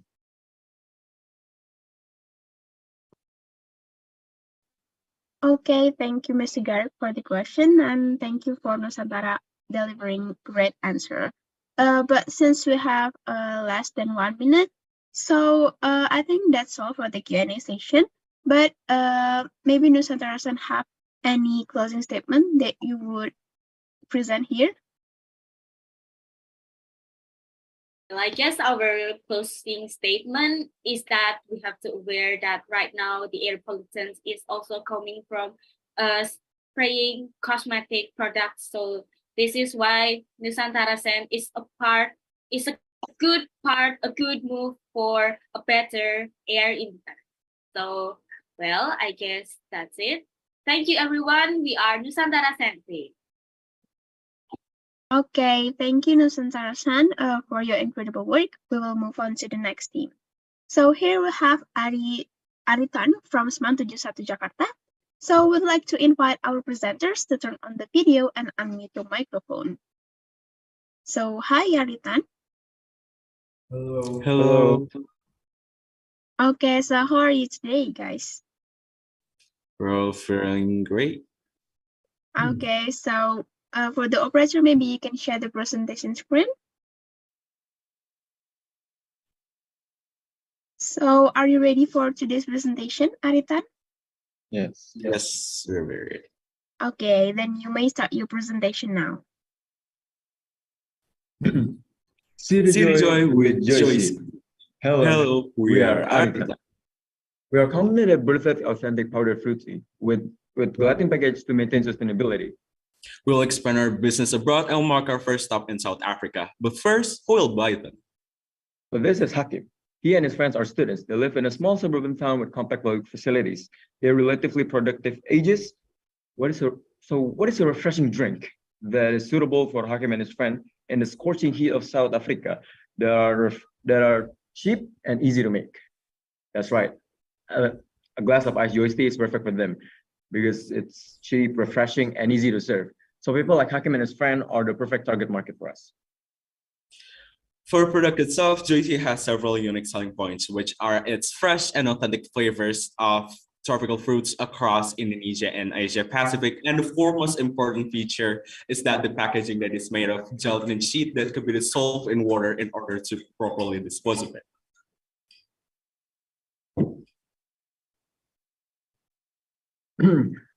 So the next is pricing strategy. We try to keep the price as affordable as possible for South Africans with middle to low income, without reducing inequality and its net worth. One sachet of Joyce will be priced as low as 1.9 Rand, and a box of 15 will be priced 23.5 Rand. For promotion, as we can see from the data, most of the active internet users are using Facebook as their main social media, which is why we have decided to use Facebook as predominantly as our advertising media for Joyce, and we'll also use Instagram and Twitter. In addition to that, we'll also use physical marketing by putting our commercial images on billboards across the national roads and also broadcasting it on the national TV during prime times. Next is our placement distribution strategy. We're choosing KwaZulu-Natal as the first region for Joyce distribution due to its demographic advantage and distribution efficiency. With two of South Africa's biggest ports, for this, we have decided to utilize FedEx as our main distribution agency, as they guarantee to save our time and cost worldwide distribution to help us validate our commodity custom for both nations. Our financial plan is divided through one-time purchases on this slide and monthly transactions on the next slide. Joyce's first production will be funded by the founder's own saving, domestic and a few of multinational investors, and also bank loans.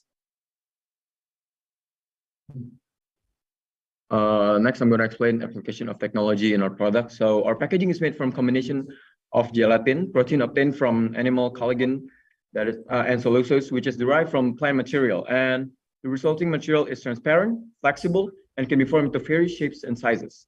As a combined sustainability principle, we refrain from solely relying on heavy machinery that will access more pollution. Furthermore, we are investing in more eco-friendly solution by installing several solar panels to reduce electricity costs, and its disastrous impact to environment. To begin with, our production timeline for a batch of 600,000 boxes is estimated to take up to 3 weeks from completing office installations to shipping domestically and internationally through FedEx. We'll also go through several quality controls before packing them into boxes. And our ultimate goal is to produce a product that meets all food safety standards and receives rave reviews from consumers. Next is measurement of success. In terms of measuring our success, we have established a few indicators. Firstly, we have to see a strong demand of Joyce in Indonesia, where our products are initially tested. Secondly, we aim to break even more and generate surplus in revenue, demonstrating the viability of our business model. We also hope to draw attention. I'm sorry guys, but time is up. So we'll move on to the Q&A session. First, I'll give the chance to Mr. Tony to ask the question. Ya, terima kasih Pak Saritan ya. Oke, pertanyaan saya ini kan produk mau masuk Afrika Selatan. Tadi sempat kalian gambarkan masuknya di Port of Durban. Nah, sekarang ini kan kalau misalnya dikaitkan dengan promosi kalian kan lewat tadi sosial media ya, salah satunya Facebook. Bagaimana kalian menemukan partner di Afrika Selatan untuk bisa memasarkan produk kalian di sini? Itu aja. Terima kasih. Ya, jadi untuk di pasar South Africa-nya sendiri, kita memang nggak rely on social media sebagai media marketing utamanya.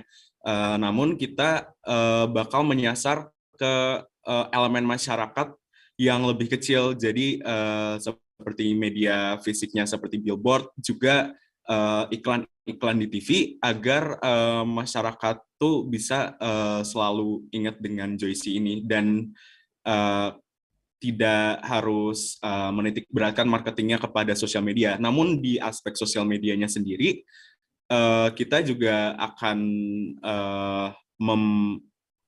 mengadvertise dengan posting paid promotion di Facebook, Instagram, sama Twitter. Juga kita akan berkolaborasi dengan KOL yang kompeten di sana, gitu Pak.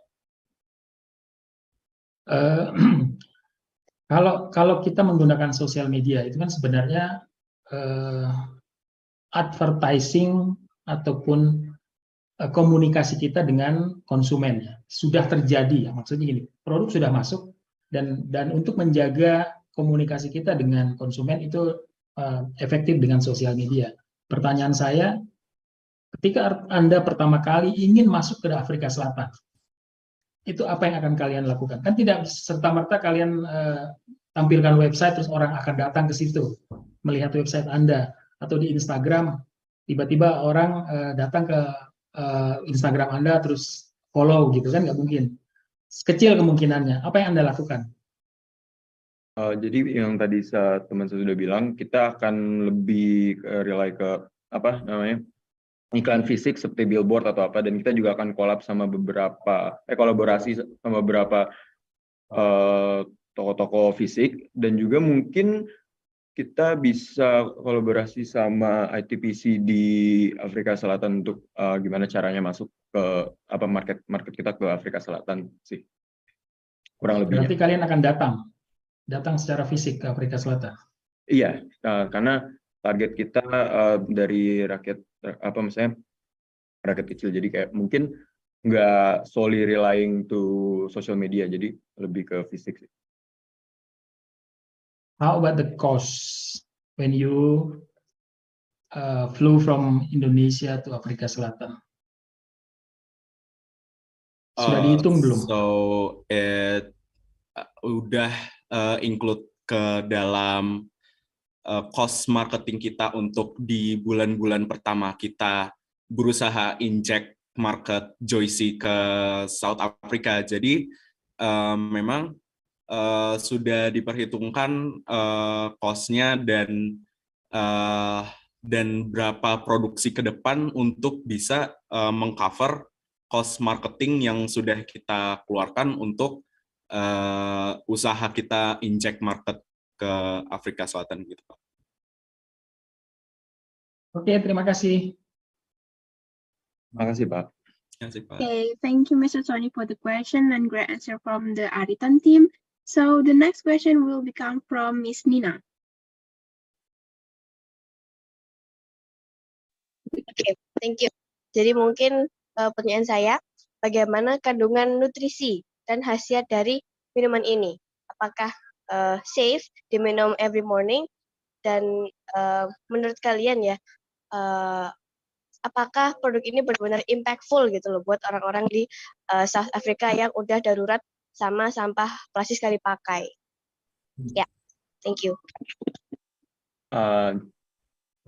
Mohon untuk menjawab. Jadi seperti nama produknya Joyce, jadi kita mengandung vitamin C juga kalau misalnya di market entry yang sudah kita kirim itu. Terus apakah teh kita aman untuk dikonsumsi? Itu salah satu kenapa kita memilih produk teh, karena produk teh di Indonesia cukup seperti yang kita tahu kan banyak teh herbal dan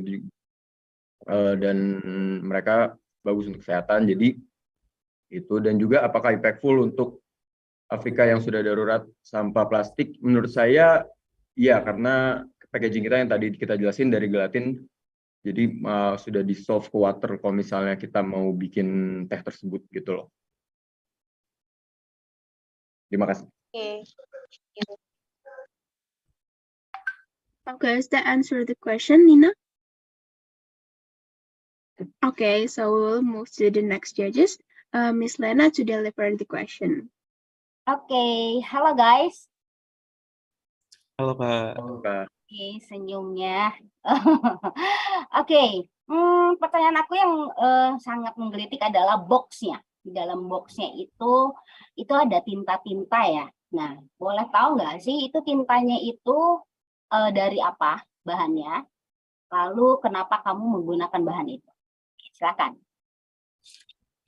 Kalau kardusnya sendiri mungkin kita memang menggunakan tinta printer skala industrial karena memang lebih tercetaknya lebih awet dan lebih pop out warnanya. Cuman yang membedakan biar produknya kita tetap sustainable dan tidak terlalu membahayakan buat lingkungan, yaitu pada elemen dalam si kardusnya ini. Kardusnya itu kita berusaha untuk mengumpulkan recycling dari kardus-kardus yang sudah ada di mass wasteland gitu, kayak di tempat pembuangan akhir gitu. Nanti kita bisa didistribusikan dari pengepul-pengepul setempat untuk mengirimkan kardusnya, lalu kita olah ulang kembali biar hasilnya lebih ramah lingkungan gitu, Kak. Oke, Sebenarnya tidak semua kardus diterima oleh pengepul-pengepul, bahkan produsen-produsen lainnya. Karena apa? Karena tintanya itu. Karena tintanya kalau tidak dibuat dari bahan alami, maka akan ujungnya itu akan jadi mikroplastik. Jadi nextnya mungkin kalian akan mempertimbangkan itu gitu, tapi yang tahan lama gitu ya. Oke, terima kasih. Terima kasih, Kak. Terima kasih, Kak. Okay, thank you, Miss Lena, for the feedback to the artisan team. And we have still time, so I'll let Mr. Garrick to deliver the question for this group. Sure. Thank you for selecting FedEx as your chosen provider. If you could just share some of the thinking behind, why you selected FedEx. Okay, because we have searched that FedEx guaranteed us to accommodate more valuable cost that is reasonable and cheaper than other distribution agencies around the world. And FedEx guaranteed us to make a clearance between both nations in terms of the customs. Okay, thank you for that. And that you touched on customs clearance as an important part of a distribution strategy. Something I'd suggest to consider, given the low cost point, of a tea product, is typically air freight can be relatively expensive when compared with sea freight. So that could be something to consider in your strategy, particularly when looking at the financial side of things. But well done, and thank you for sharing. Thank you, sir. Okay, thank you, Mr. Garrick, and thank you to the artisan team. And since we have less than 1 minute, maybe we will end this Q&A session. And maybe if artisan team has a closing statement, you could deliver it now.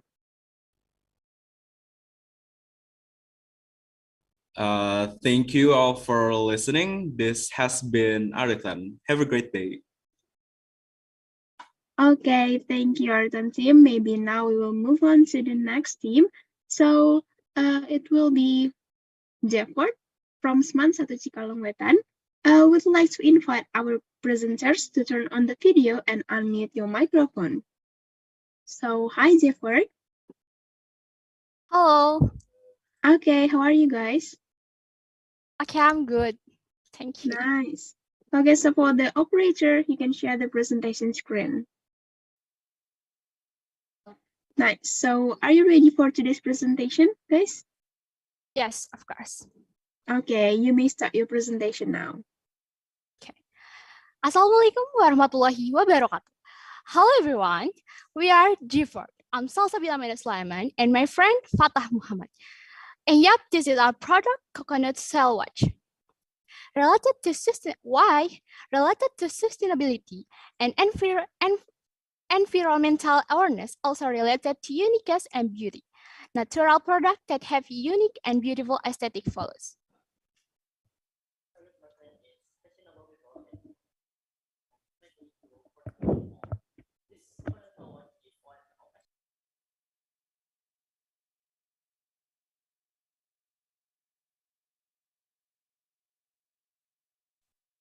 The target market is fashionable people and people around of the age of 20 to 50 years old. This coconut shell watch is one of the accessories that can be used as support for your appearance. This watch, which is made from waste coconut shell watch, is made directly by the hand of artisans who are quite simple but have elegant and creative colors. Very sorry, but when your friend Fatah said in the presentation, but we couldn't hear his voice. So maybe you could repeat from that session. Oke, coba kamu ngomong lagi.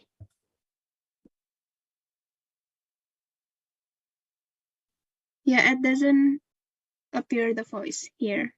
The market strategy we use is 4P: product, price, promotion, and place.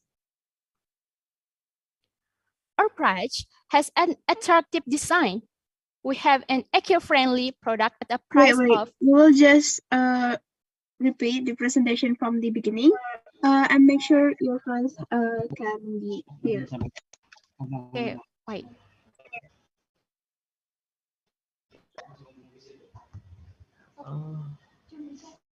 Okay. Okay, we can hear you now. Maybe you can talk a little bit powerful. Patah? Lebih keras, Patah. Lebih keras. Okay. Okay. Yeah, louder. You can try it now before the presentation starts again. Patah? Okay, I'm here. Okay. We could hear you now. Okay, so are you guys ready now? I'm ready. Okay, I'm ready. Okay, you may start your presentation now. Okay. Hello, everyone. We are G4. I'm Salsabila Manda Sulaiman and my friend Fatah Hudin. Yup, this is our product, Coconut Cell Watch. Related, why? Related to sustainability and environmental awareness, also related to uniqueness and beauty. Natural products that have unique and beautiful aesthetic values.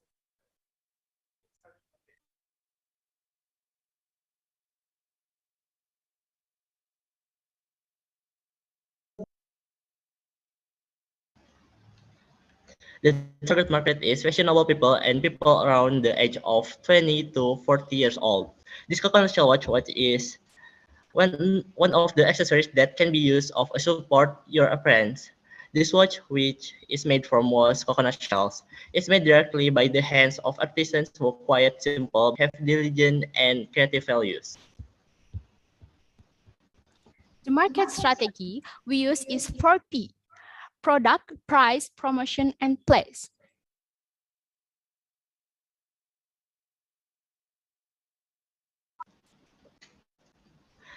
Our price has an attractive design. We have an eco-friendly product at a price of $36.06 US. Use the promotion strategy. Collaborate with influencer for promotion, always involved in bazaar event. Hold on discount, for example, 30% when opening sales for the first time. Promotion through advertising or through social media posts. Placement and distribution strategy we use. First, made from coconut shells, which is quite simple but has diligent and creative value or handmade. Second, we will also make advertisement in the form of videos or photos that will be distributed via social media. Third, promoted on various websites and online applications, which are, of course, easily accessible to customers. Financial plan. Expenses, break-even points, sales distribution, marketing expenses, initial investment. Application of technology. The first, social media, upload videos or graphic information or other persuasive things. Second, review column. Create a review column so that customers know and will greatly influence the great customers' decisions. Third, creative videos about customers' testimonial and how to use product. Website will look professional and serious in providing service. Okay, so this is timeline. January, product research. February, idea discovery. March, design product. April, product packaging. May, product manufacturing. June, pricing. July, promotion. August, looking for customer. September, sell. October, get advantage. November, calculate profit. And December, success. Measurement of success. The first, consider income, and the second, measuring market success from a customer's perspective.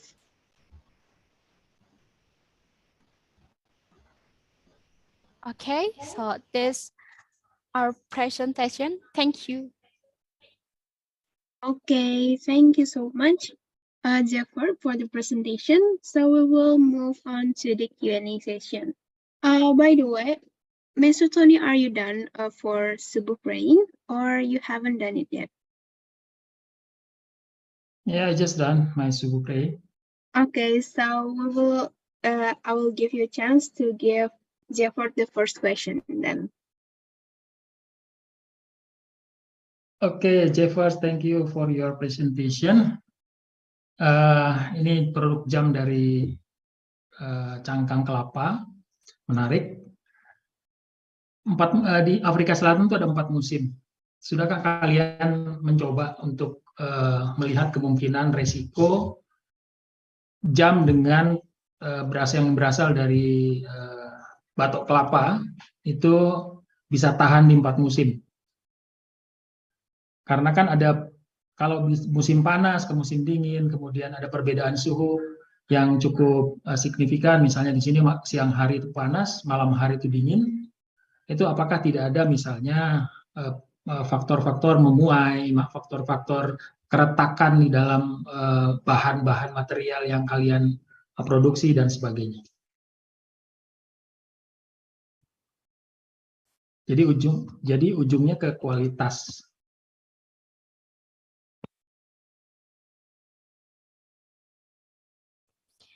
Oke, terima kasih untuk pertanyaannya. Mungkin dari jam tangan kita tuh sebelumnya tuh ada bahan mengkilapkannya dari madu beeswax, dan itu tuh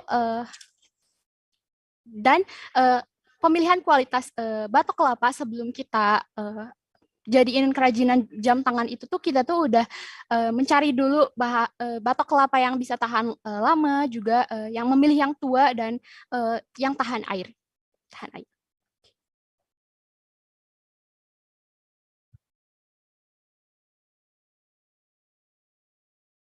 Kalau bicara tahan air kan memang batok kelapa tahan air, tapi sambungan-sambungan antara komponen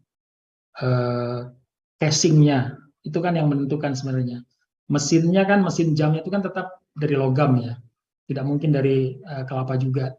Tapi kan casingnya ini, itu bagaimana kemungkinannya, misalnya apakah sudah kalian ada referensi misalnya ke tingkat kememuaian batok kelapa itu cukup baik, misalnya seperti bambu juga tingkat kememuaiannya bagus gitu, jadi dia sangat fleksibel dengan suhu tertentu. Beda lagi dengan furniture misalnya. Nanti kalau dia mengembang, konstruksinya tuh akan miring dia. Kalau dari kayu ya. Tapi kalau dari batok kelapa, menurut Anda seberapa yakin Anda bahwa itu cukup solid untuk sebuah produk fashion seperti jam?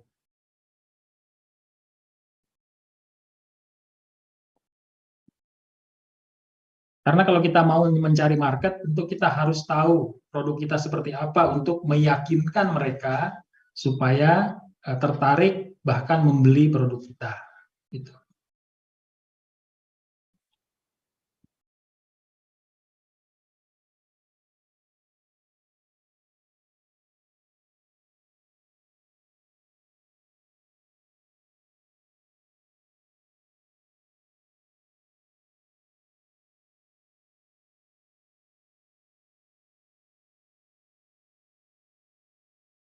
Maybe you could answer the question now, Jefford team.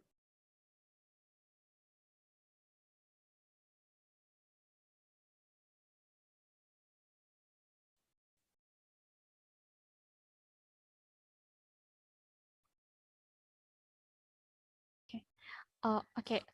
Aku yakin buat pemuaiannya. Kenapa? Karena kita juga memakai rantai dari jam tangannya tuh enggak dari batok kelapa, tapi kita bisa mengkolaborasiin juga dengan kulit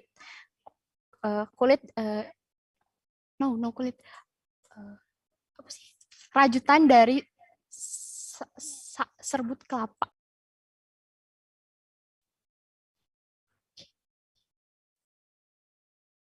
Ya, yang saya ingin lihat kalian harus firm mempertahankan kualitas dari produk Anda, apapun itu. Okay, thank you, team. Okay. Good job. Okay, thank you, Mr. Tony, for the feedback and the question to the Jefford team.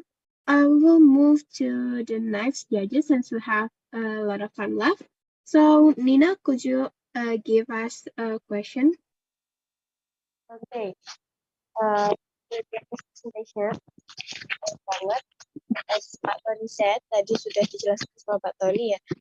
Saya juga setuju sekali karena gimana pun batok kelapa itu adalah organik kan. Dia itu adalah organik dan pastinya dia akan terurai. Dia akan terurai ke dalam tanah.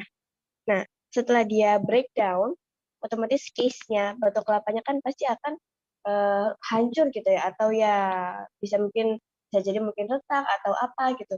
Mungkin teman-teman ada apa yang sudah teman-teman lakukan agar mempertahankan batok kelapanya ini bisa tahan lama, atau solusinya apa setelah dia terurai jadi sampah organik, teman-teman tanggung jawabnya seperti apa gitu. Mungkin disediakan komposter atau untuk membuang batok kelapanya atau gimana?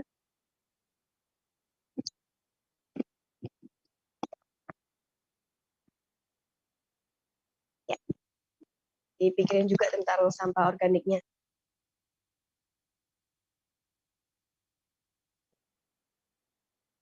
Oke, sebelum itu mungkin pastikan ada ciri-ciri dulu sebelum mau mungkin rapuknya gitu ya. Nah, sebelum itu tuh kerajinan dari jam tangan batok kelapa itu, batok kelapa yang punya 1000 manfaat itu bisa dijadiin kerajinan lain juga gitu. Selain sebelum ini batok kelapanya mau hancur. Oke. Ya, jadi dipilihin kan batok kelapa terbaik yang mana. Yap. Tadi disebutkan kalau batok kelapa yang dipakai sebagai jam ini kan sampahnya dari batok kelapanya. Jadi dari sampahnya itu masih tetap harus dipilihin. Jadi nggak semua bisa jadi produk. Masih ada yang jadi sampah pada akhirnya. Oke. Oke, I think it's enough. Thank you so much. Tetap semangat. Okay, thank you, Nina, for the question and the feedback. Maybe because it's 3 minutes left, it's still enough time for Miss Lena to deliver her question for Jeffrey team. Oke, halo guys. Halo, Miss. Oke, jadi gini, produk kalian ini sebenarnya banyak ya yang menjual gitu. Yang aku pertanyaan satu adalah apa selling point-nya yang benar-benar the best buat kalian, jadi orang tuh akan tertarik tidak hanya bahan bakunya tapi histori dari si jam tersebut. Silakan.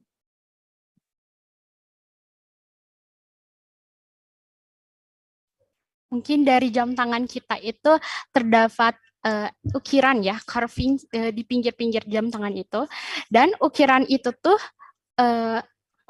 kita mengangkat dari batik di Jawa Barat. Jadi kayak ukiran itu tuh apa ya? Kayak mengabarkan batik ukiran khas di Jawa Barat gitu. Juga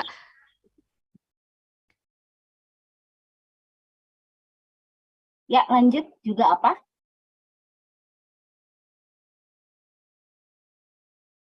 Juga dari kita nggak ngehapus apa ya, ciri khas karakteristik dari kelapa tersebut. Oke, jadi kalian historinya adalah karakteristik kearifan lokal Indonesianya ya. Oke, berarti selling point-nya kalian bedanya itu dengan produk yang lain. Nah, bagaimana cara untuk orang tahu bahwa ini adalah karakteristik dari negara kita? Sedangkan banyak sekali loh produk-produk yang kalian buat itu tuh banyak sekali. Bahkan saya pun bingung mana nih yang benar-benar punya autentik khas gitu. Kalau sama kan jadi kalian sama aja dengan produk yang lain, jadi nggak perlu kita harus jadi tertarik dengan produk kalian.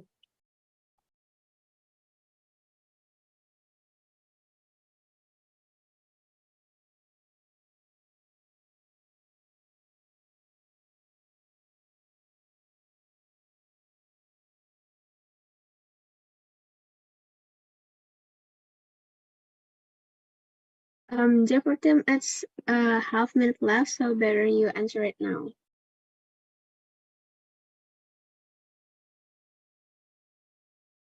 Mungkin di Afrika Selatan juga kan banyak batik dari Indonesia yang udah ada di Afrika Selatan. Jadi kita juga nggak bakal jauh beda gitu ukurannya dari batik-batik yang diekspor ke sana.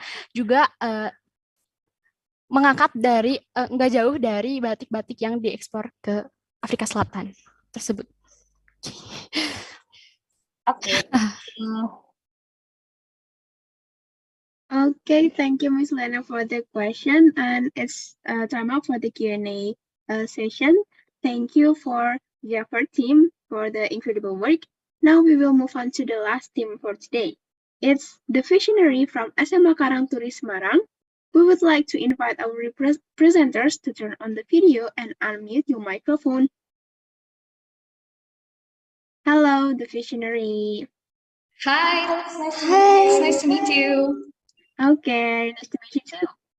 Okay, for the operator, you can share the presentation screen. Okay, so guys, are you ready for today's presentation? Of course. Okay, then you may start your presentation now. All right, fellow judges and friends, we are the visionary from SMA Karangturi Semarang. Industrial growth has led to a significant increase in plastic usage, with packaging comprising 36% of global industrial plastic waste. South Africa, the second largest economy in Africa, imports $429,000 of Indonesian food products, resulting in above average plastic waste generation of 41 kilograms per person, compared to the global average of only 29 kilograms per capita. Therefore, the Believe Project aims to provide sustainable solutions for Indonesian instant food and spice manufacturers in South Africa. We present Believe, an eco-friendly plastic substitute made from banana trees. It's all natural and food safe, as well as offering a fully recyclable and biodegradable option for food packaging.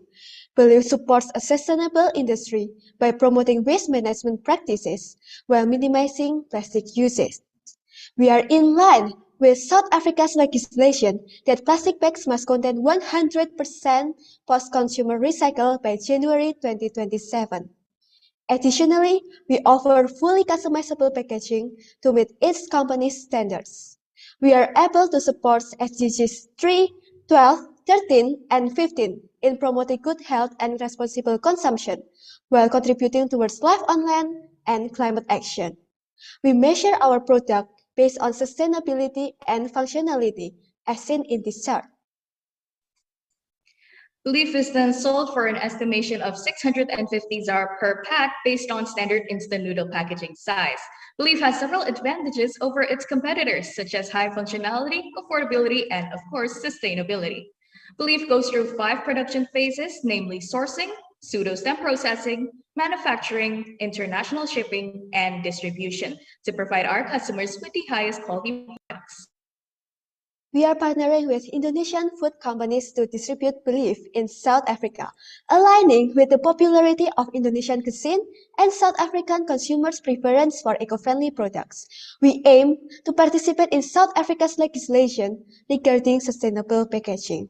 Believe aims to sell products and increase awareness of plastic waste through social media, website, local media outlets, and collaboration with top universities in the QS sustainability rankings.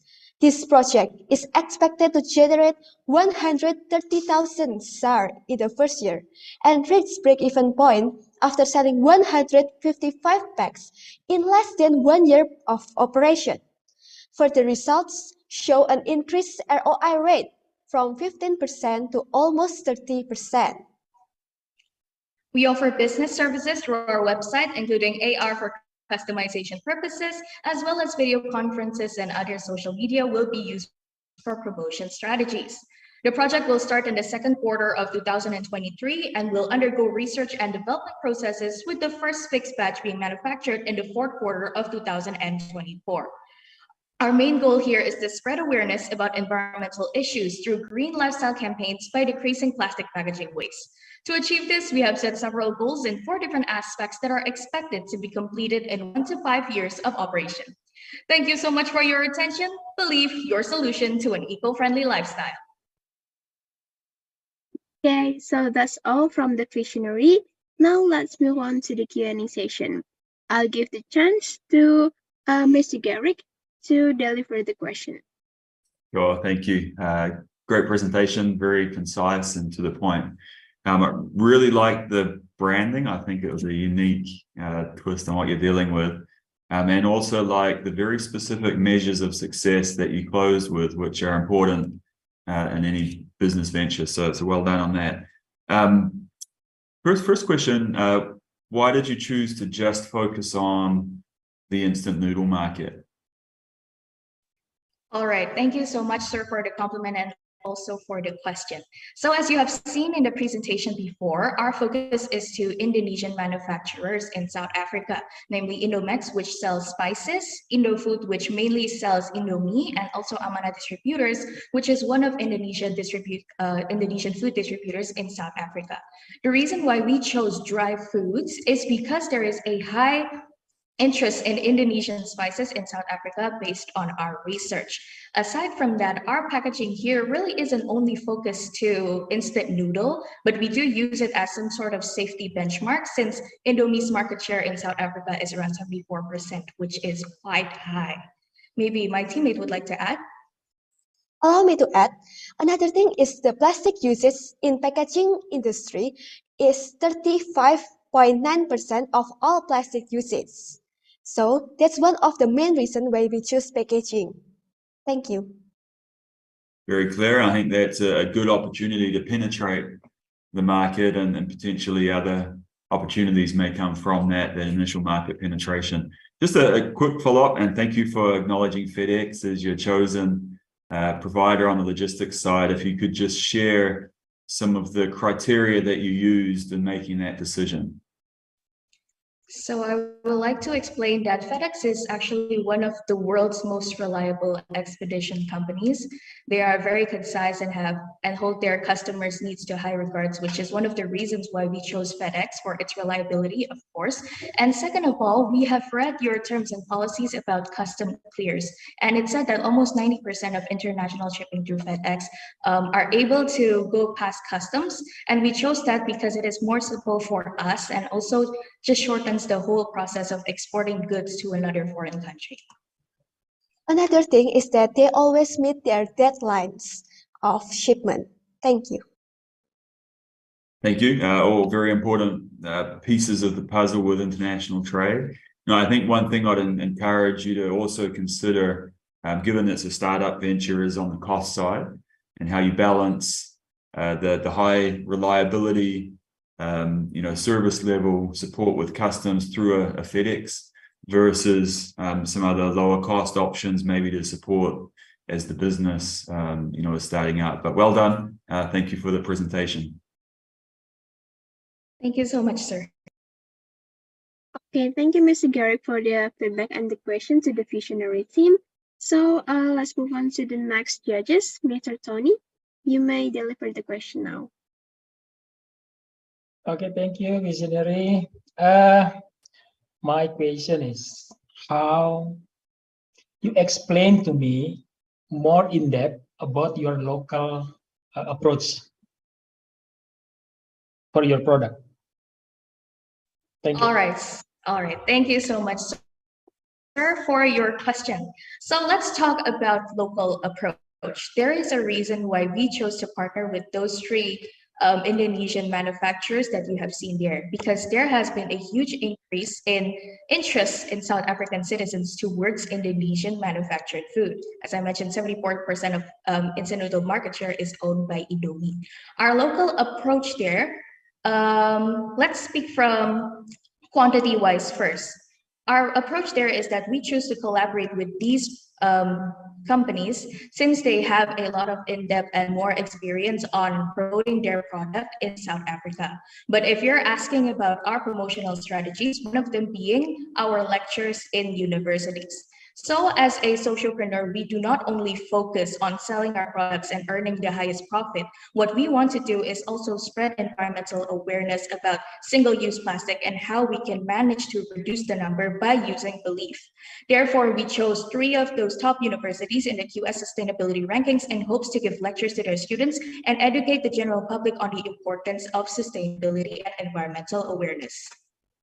Allow me to add, we also have a local media advertising, which is SABC education channel because based on our research, 14 million households own a television. Another thing, we will also promote and increase awareness of a green lifestyle through radio. On average, 23 million people in South Africa listen to the radio every day. Furthermore, we also have online advertising through Facebook, Instagram, and YouTube. Those 3 are the top usage social media in South Africa. Customers could also access our website. Thank you. Sedikit lagi ya, plastic bag ini banyak sekali digunakan di retailer-retailer di Afrika Selatan, di toko-toko modern Afrika Selatan, ada ribuan. Sementara sebagian besar toko di sini, toko modern di sini itu masih menggunakan plastik biasa. Ini peluang yang menarik sebenarnya. Tapi kenapa kalian konsentrasi ke Indomax dan Indomie aja gitu? Sementara kemasan Indomie itu kan apa perlu plastik yang seperti itu gitu, untuk kemasan mie-nya? All right, that's an interesting answer. So that I will answer. The reason why we chose these companies to partner with is because they already have their own market. And I know how hard it is to enter a completely new market where the mindset is still focused on plastic goods. So as a startup and as a company, the way we introduce our product and environmental consciousness into the society, first and foremost, would be most effective through products that are already loved by the citizens in South Africa. But this doesn't limit the fact that in the future, we will collaborate with local businesses, local small businesses in South Africa, to make sure that our impact is more widely accepted and also accessible to everyone in South Africa. Okay, thank you from me. Thank you so much, sir. Okay, thank you, Mrs. Soni, for the question and the feedback for the visionary team. So, because we still have time, I will let Nina to deliver question. Okay, to the sorry, I'll be visionary. quick. Thank you so much. Really fun presentation. So my question is, how will you convince that your bioplastic is 100% compostable and will not litter the environment? Because however, if it's plastic, like if it's bioplastic, based on research, if it decomposes, it's just the organic material that decomposes, but the plastic will break down into microplastics. So yeah, how will you convince that your bioplastic is 100% organic, and how many percentage of banana fiber content in your product? Thank you. Thank you for the questions. That's a great one. Allow me to answer. So, based on the research from University of New South Wales, this banana-based plastic could be degradable in soil for after 6 months. Maybe my teammates will add. All right. So next, I would like to clarify that this product does not use plastic at all, so we do not have to worry about plastics breaking down in the soil. And we would also make sure that every single process of making this belief sustainable plastic is also eco-friendly and does not do any harm to our environment. Aside from that, we will also use soy ink to print out the designs that our clients want. Since soy ink is, of course, made from soy, it breaks down naturally and does not pose any harmful threats to our environment like normal ink does. So that wood is 100% compostable and will break down in soil in around 6 months. Does that answer your question? Okay, thank you so much. Okay, thank you, Nina, for the question, and also thank you for the visionary team for the answer. But we have a little bit time, so I think we will end this Q&A session. And maybe if the visionary team have any closing statement, you can deliver it now.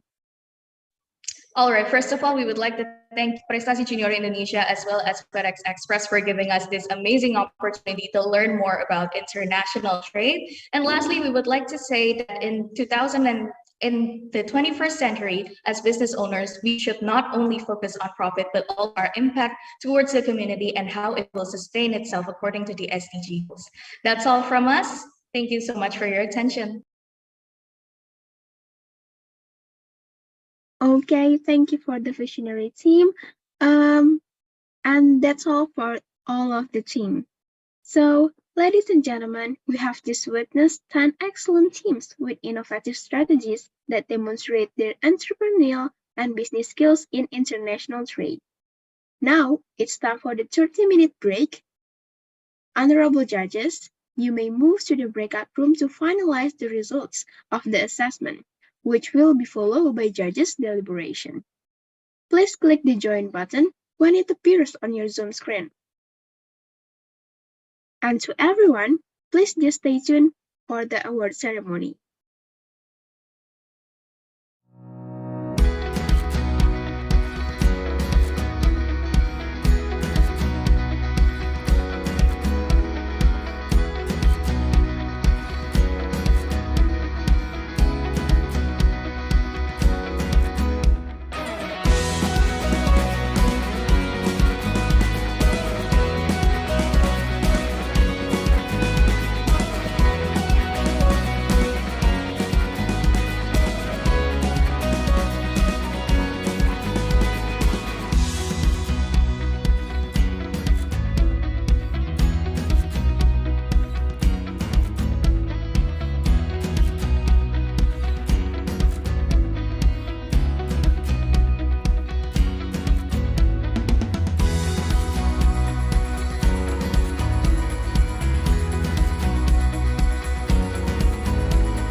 Good afternoon, everyone. Welcome back to FedEx Express JA International Trade Challenge ITC 2023 Indonesia Final.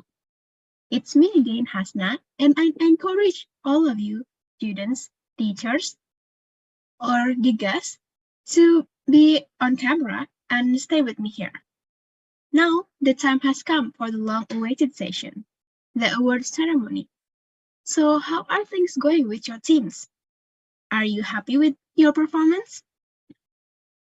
Today, 10 teams have demonstrated their innovative ideas in international trade, promoting sustainable alternatives that would reduce the usage of single-use products for South Africa as the target market. The number of trainings and workshops is indeed invaluable for them in shaping their strategy to accomplish the challenge. The judges have reviewed, and we can be certain that each team has given their all for today's competition. However, only 3 champions will be chosen to compete in the Asia Pacific Finals. Before we reveal the winners, we will have the judge representatives to give a speech about how this event went and how difficult it was to choose the best 3 teams among the others. So, would you please join me in welcoming Mr. Tony Hendriawan to deliver a few words of today's assessment? Thank you. Good morning from South Africa.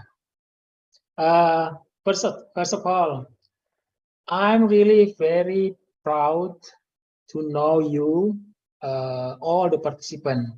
It's very hard to make a judgment because all what you did is very, very excellent.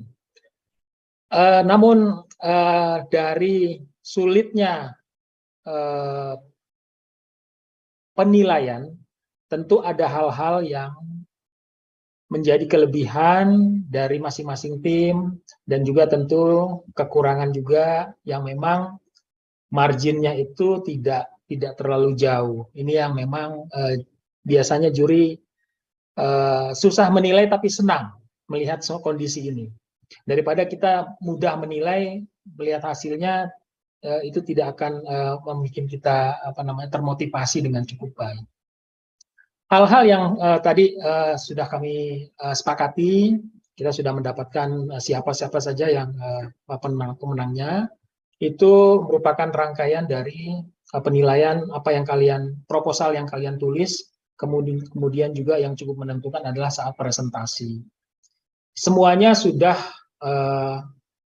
menyajikan data dan informasi yang cukup baik, walaupun kita tahu untuk terjun ataupun dalam dunia sebenarnya, dunia perdagangan sebenarnya katakanlah demikian, itu memerlukan hal-hal yang lebih teknis lagi, perhitungannya lebih jelimet lagi. Namun secara umum apa yang kalian tawarkan melalui proposal kalian ini membuat saya senang sekali gitu, bahwa ke depan Indonesia tidak akan kekurangan negosiator, marketer, dan kemudian juga pedagang-pedagang yang akan mampu berkompetisi secara internasional. Jadi mudah-mudahan ini menjadi motivasi kalian supaya Indonesia itu bisa merambah dunia melalui produk-produknya dan inovasi-inovasinya. Inovasi-inovasi yang kalian sajikan, produknya sangat-sangat menarik, semuanya bisa masuk di pasar Afrika Selatan karena yang pertama sustainability-nya, kemudian ramah lingkungan, dan juga kepraktisannya. Jadi saya mengakui ide kalian sangat-sangat cemerlang dan saya bangga untuk itu. Namun memang kalau kita memperhatikan situasi persaingan global, antar negara saling berkompetisi, kemudian juga bagaimana kita berpikir untuk masuk ke suatu market, khususnya di Afrika Selatan, tentu kita tidak hanya bersandar kepada satu hal atau satu sisi saja, misalnya sosial media. Karena kita kan intinya mau memasuki pasar Afrika Selatan ya. Orang lain tidak akan melihat kita dari awalnya ya, kesan pertama itu memang bisa kita dapat dari sosial media. Bagaimana orang itu melihat atau masuk ke dalam atau akses ke dalam sosial media kita. Itu yang menjadi penting. Yang kedua adalah produk seperti ini harus dilihat, dipegang, kemudian dirasakan. Bagaimana kualitasnya dan rasanya seperti yang diiklankan apa enggak, apa tidak. Itu yang menjadi penting. Untuk persoalan persaingan harga, ini banyak sekali perhitungannya memang, namun kita tetap melakukan upaya-upaya supaya harga itu tetap bersaing. Artinya semua peserta sudah menempatkan harga yang atas benchmarking dengan produk lain yang beredar di Afrika Selatan. Nah, ini yang bikin saya senang, selalu setiap peserta punya keunggulan ataupun kelebihan dari produk itu sendiri. Ramah lingkungan, kemudian juga menggantikan produk-produk yang memang sudah menguasai pasar Afrika Selatan dan sebagainya. Nah, tentu semuanya sudah secara general baik, namun ada beberapa poin yang menjadi krusial di mana hasilnya yang akan menentukan hasil. Misalnya saja segmen marketnya seperti apa, kemudian juga bagaimana kita mempromosikan produk kita. Itu juga menjadi langkah-langkah utama yang sangat menentukan pada saat kita akan memasuki pasar baru atau pasar di Afrika Selatan. Kita tahu bahwa Afrika Selatan ini merupakan pasar non-tradisional, artinya merupakan pasar yang belum menjadi mitra yang cukup dekat dibanding misalnya pasar tradisional, istilahnya pasar tradisional Indonesia itu misalnya Jepang, Amerika Serikat, kemudian Eropa itu lebih sudah dikenal. Tapi kalau Afrika Selatan kita masih menganggap ini pasar non tradisional, sehingga perlu upaya-upaya yang lebih untuk mempromosikan produk kita. Jadi secara lengkap, baik itu ada beberapa peserta yang juga nanti menyatakan bahwa diperlukan ikut ke dalam pameran, kemudian ada tes market secara langsung dan sebagainya. Ini cukup lengkap gitu. Jadi akhirnya memang kami harus menentukan siapa yang menjadi nomor 1, nomor 2, nomor 3, seterusnya. Namun basicnya adalah semuanya sangat baik, dan untuk menjadikan yang terbaik tentu mempunyai ciri khas ataupun nilai tambah tersendiri. Demikian dari saya, Mbak Moderator. Okay, thank you, Mr. Tony Hendriawan, for sharing the experience as member of judges. We would also want to thank all honorable judges who have contributed the time and energy to this inspiring event. Ladies and gentlemen, are you ready to find out the winners? Which team will receive this award and become the first representative? The first award, the third place of 2023 FedEx Express JA International Trade Challenge ITC Indonesia Finals. Which team will receive this award and become the first representative to participate in Asia Pacific Finals? The winner will be announced by Miss Aishnina Azahra Akilani.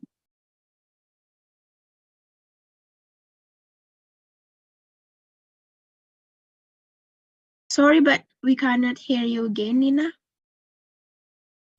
Okay, sorry. Thank Okay. you.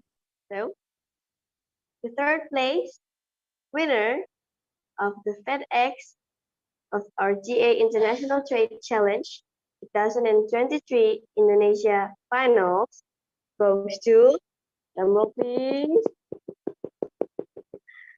missionary from SMA Karangturi. Congratulations.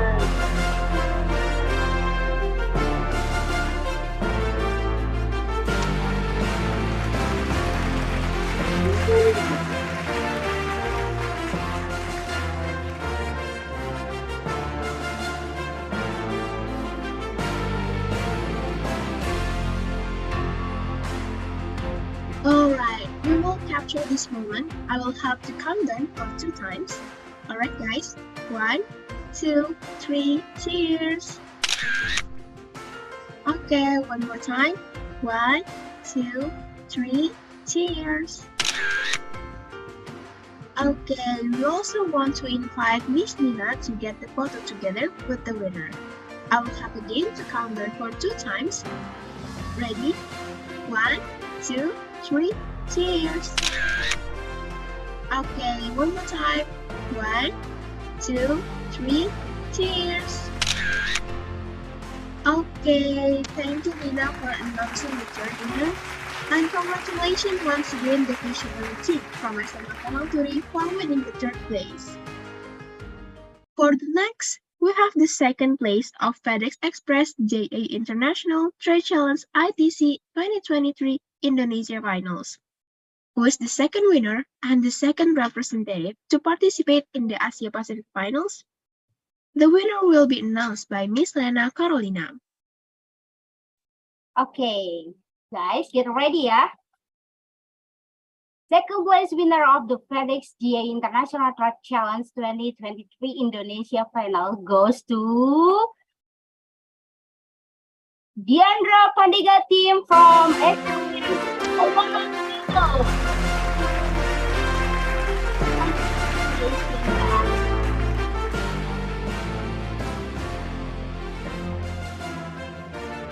Alright, we will capture this moment. I will have to count down for 2 times. Ready guys? 1, 2, 3, cheers! Okay, one more time. 1, 2, 3, cheers! Okay, we also want to invite Miss Lena to get to the photo together with the winner. I will have again to count down for 2 times. 1, 2, 3, cheers! Okay, one more time. 1, 2, 3, cheers! Okay, thank you Miss Lena for announcing the second place winner. And congratulations Diandra Pandega team from Spencer Pulau for winning the second place. It's time for us to enter the main session of FedEx Express JA International Trade Challenge ITC 2023 Indonesia Finals. We are all aware that the first winner goes to only one team. However, we believe that each of you has proved abilities and shown the audience that you are ready to take the next step of pursuing your success. This is the real accomplishment and the reason of why ITC remains to hold. So, are you ready to find out which team took first place?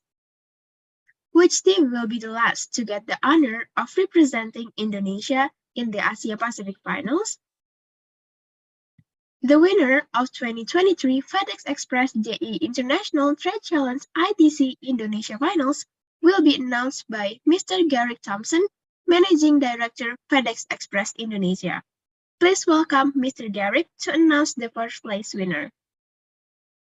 Terima kasih. And before I announce, I just want to thank all of you again for participation. It's been a great event, and congratulations to our third and second place winners. So, the first place winner of the FedEx JA International Trade Challenge 2023 Indonesia Finals goes to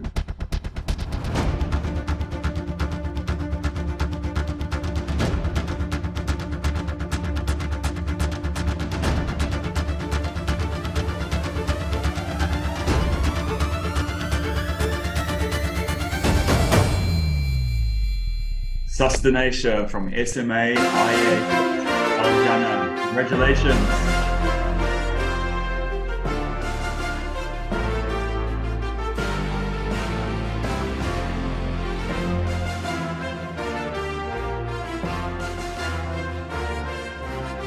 Well done.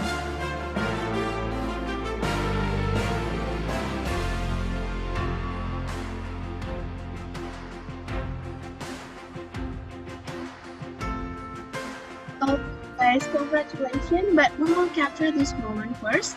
I will have to count down for 2 times. Ready, guys? Okay, 1, 2, 3, cheers. Okay, one more time. 1, 2, 3, cheers. Okay, we also want to invite Mr. Garrett to get to the photo together with the winner. And we need number one, right? Satu. For 2 times. Okay. 1, 2, 3, cheers. Okay, one more time. 1, 2, 3, cheers. Okay, thank you, Mr. Garrett, for announcing the first winner. Also, congratulations to you guys who stayed in here to be the winner of this Indonesia Finals. Alright, finally, we have come to the end of 2023 FedEx Express DA International Trade Challenge ITC Indonesia Finals. On behalf of Prestasi Junior Indonesia, I would like to thank FedEx Express, the Ministry of Education, Culture, Research and Technology of the Republic of Indonesia, the honorable judges, the mentors of training and workshops, all the students, and all parties who support this program. Congratulations for the winners and all finalists. Ladies and gentlemen, thank you for joining us. I'm Hasna, and see you on the next FedEx Express DA International Trade Challenge.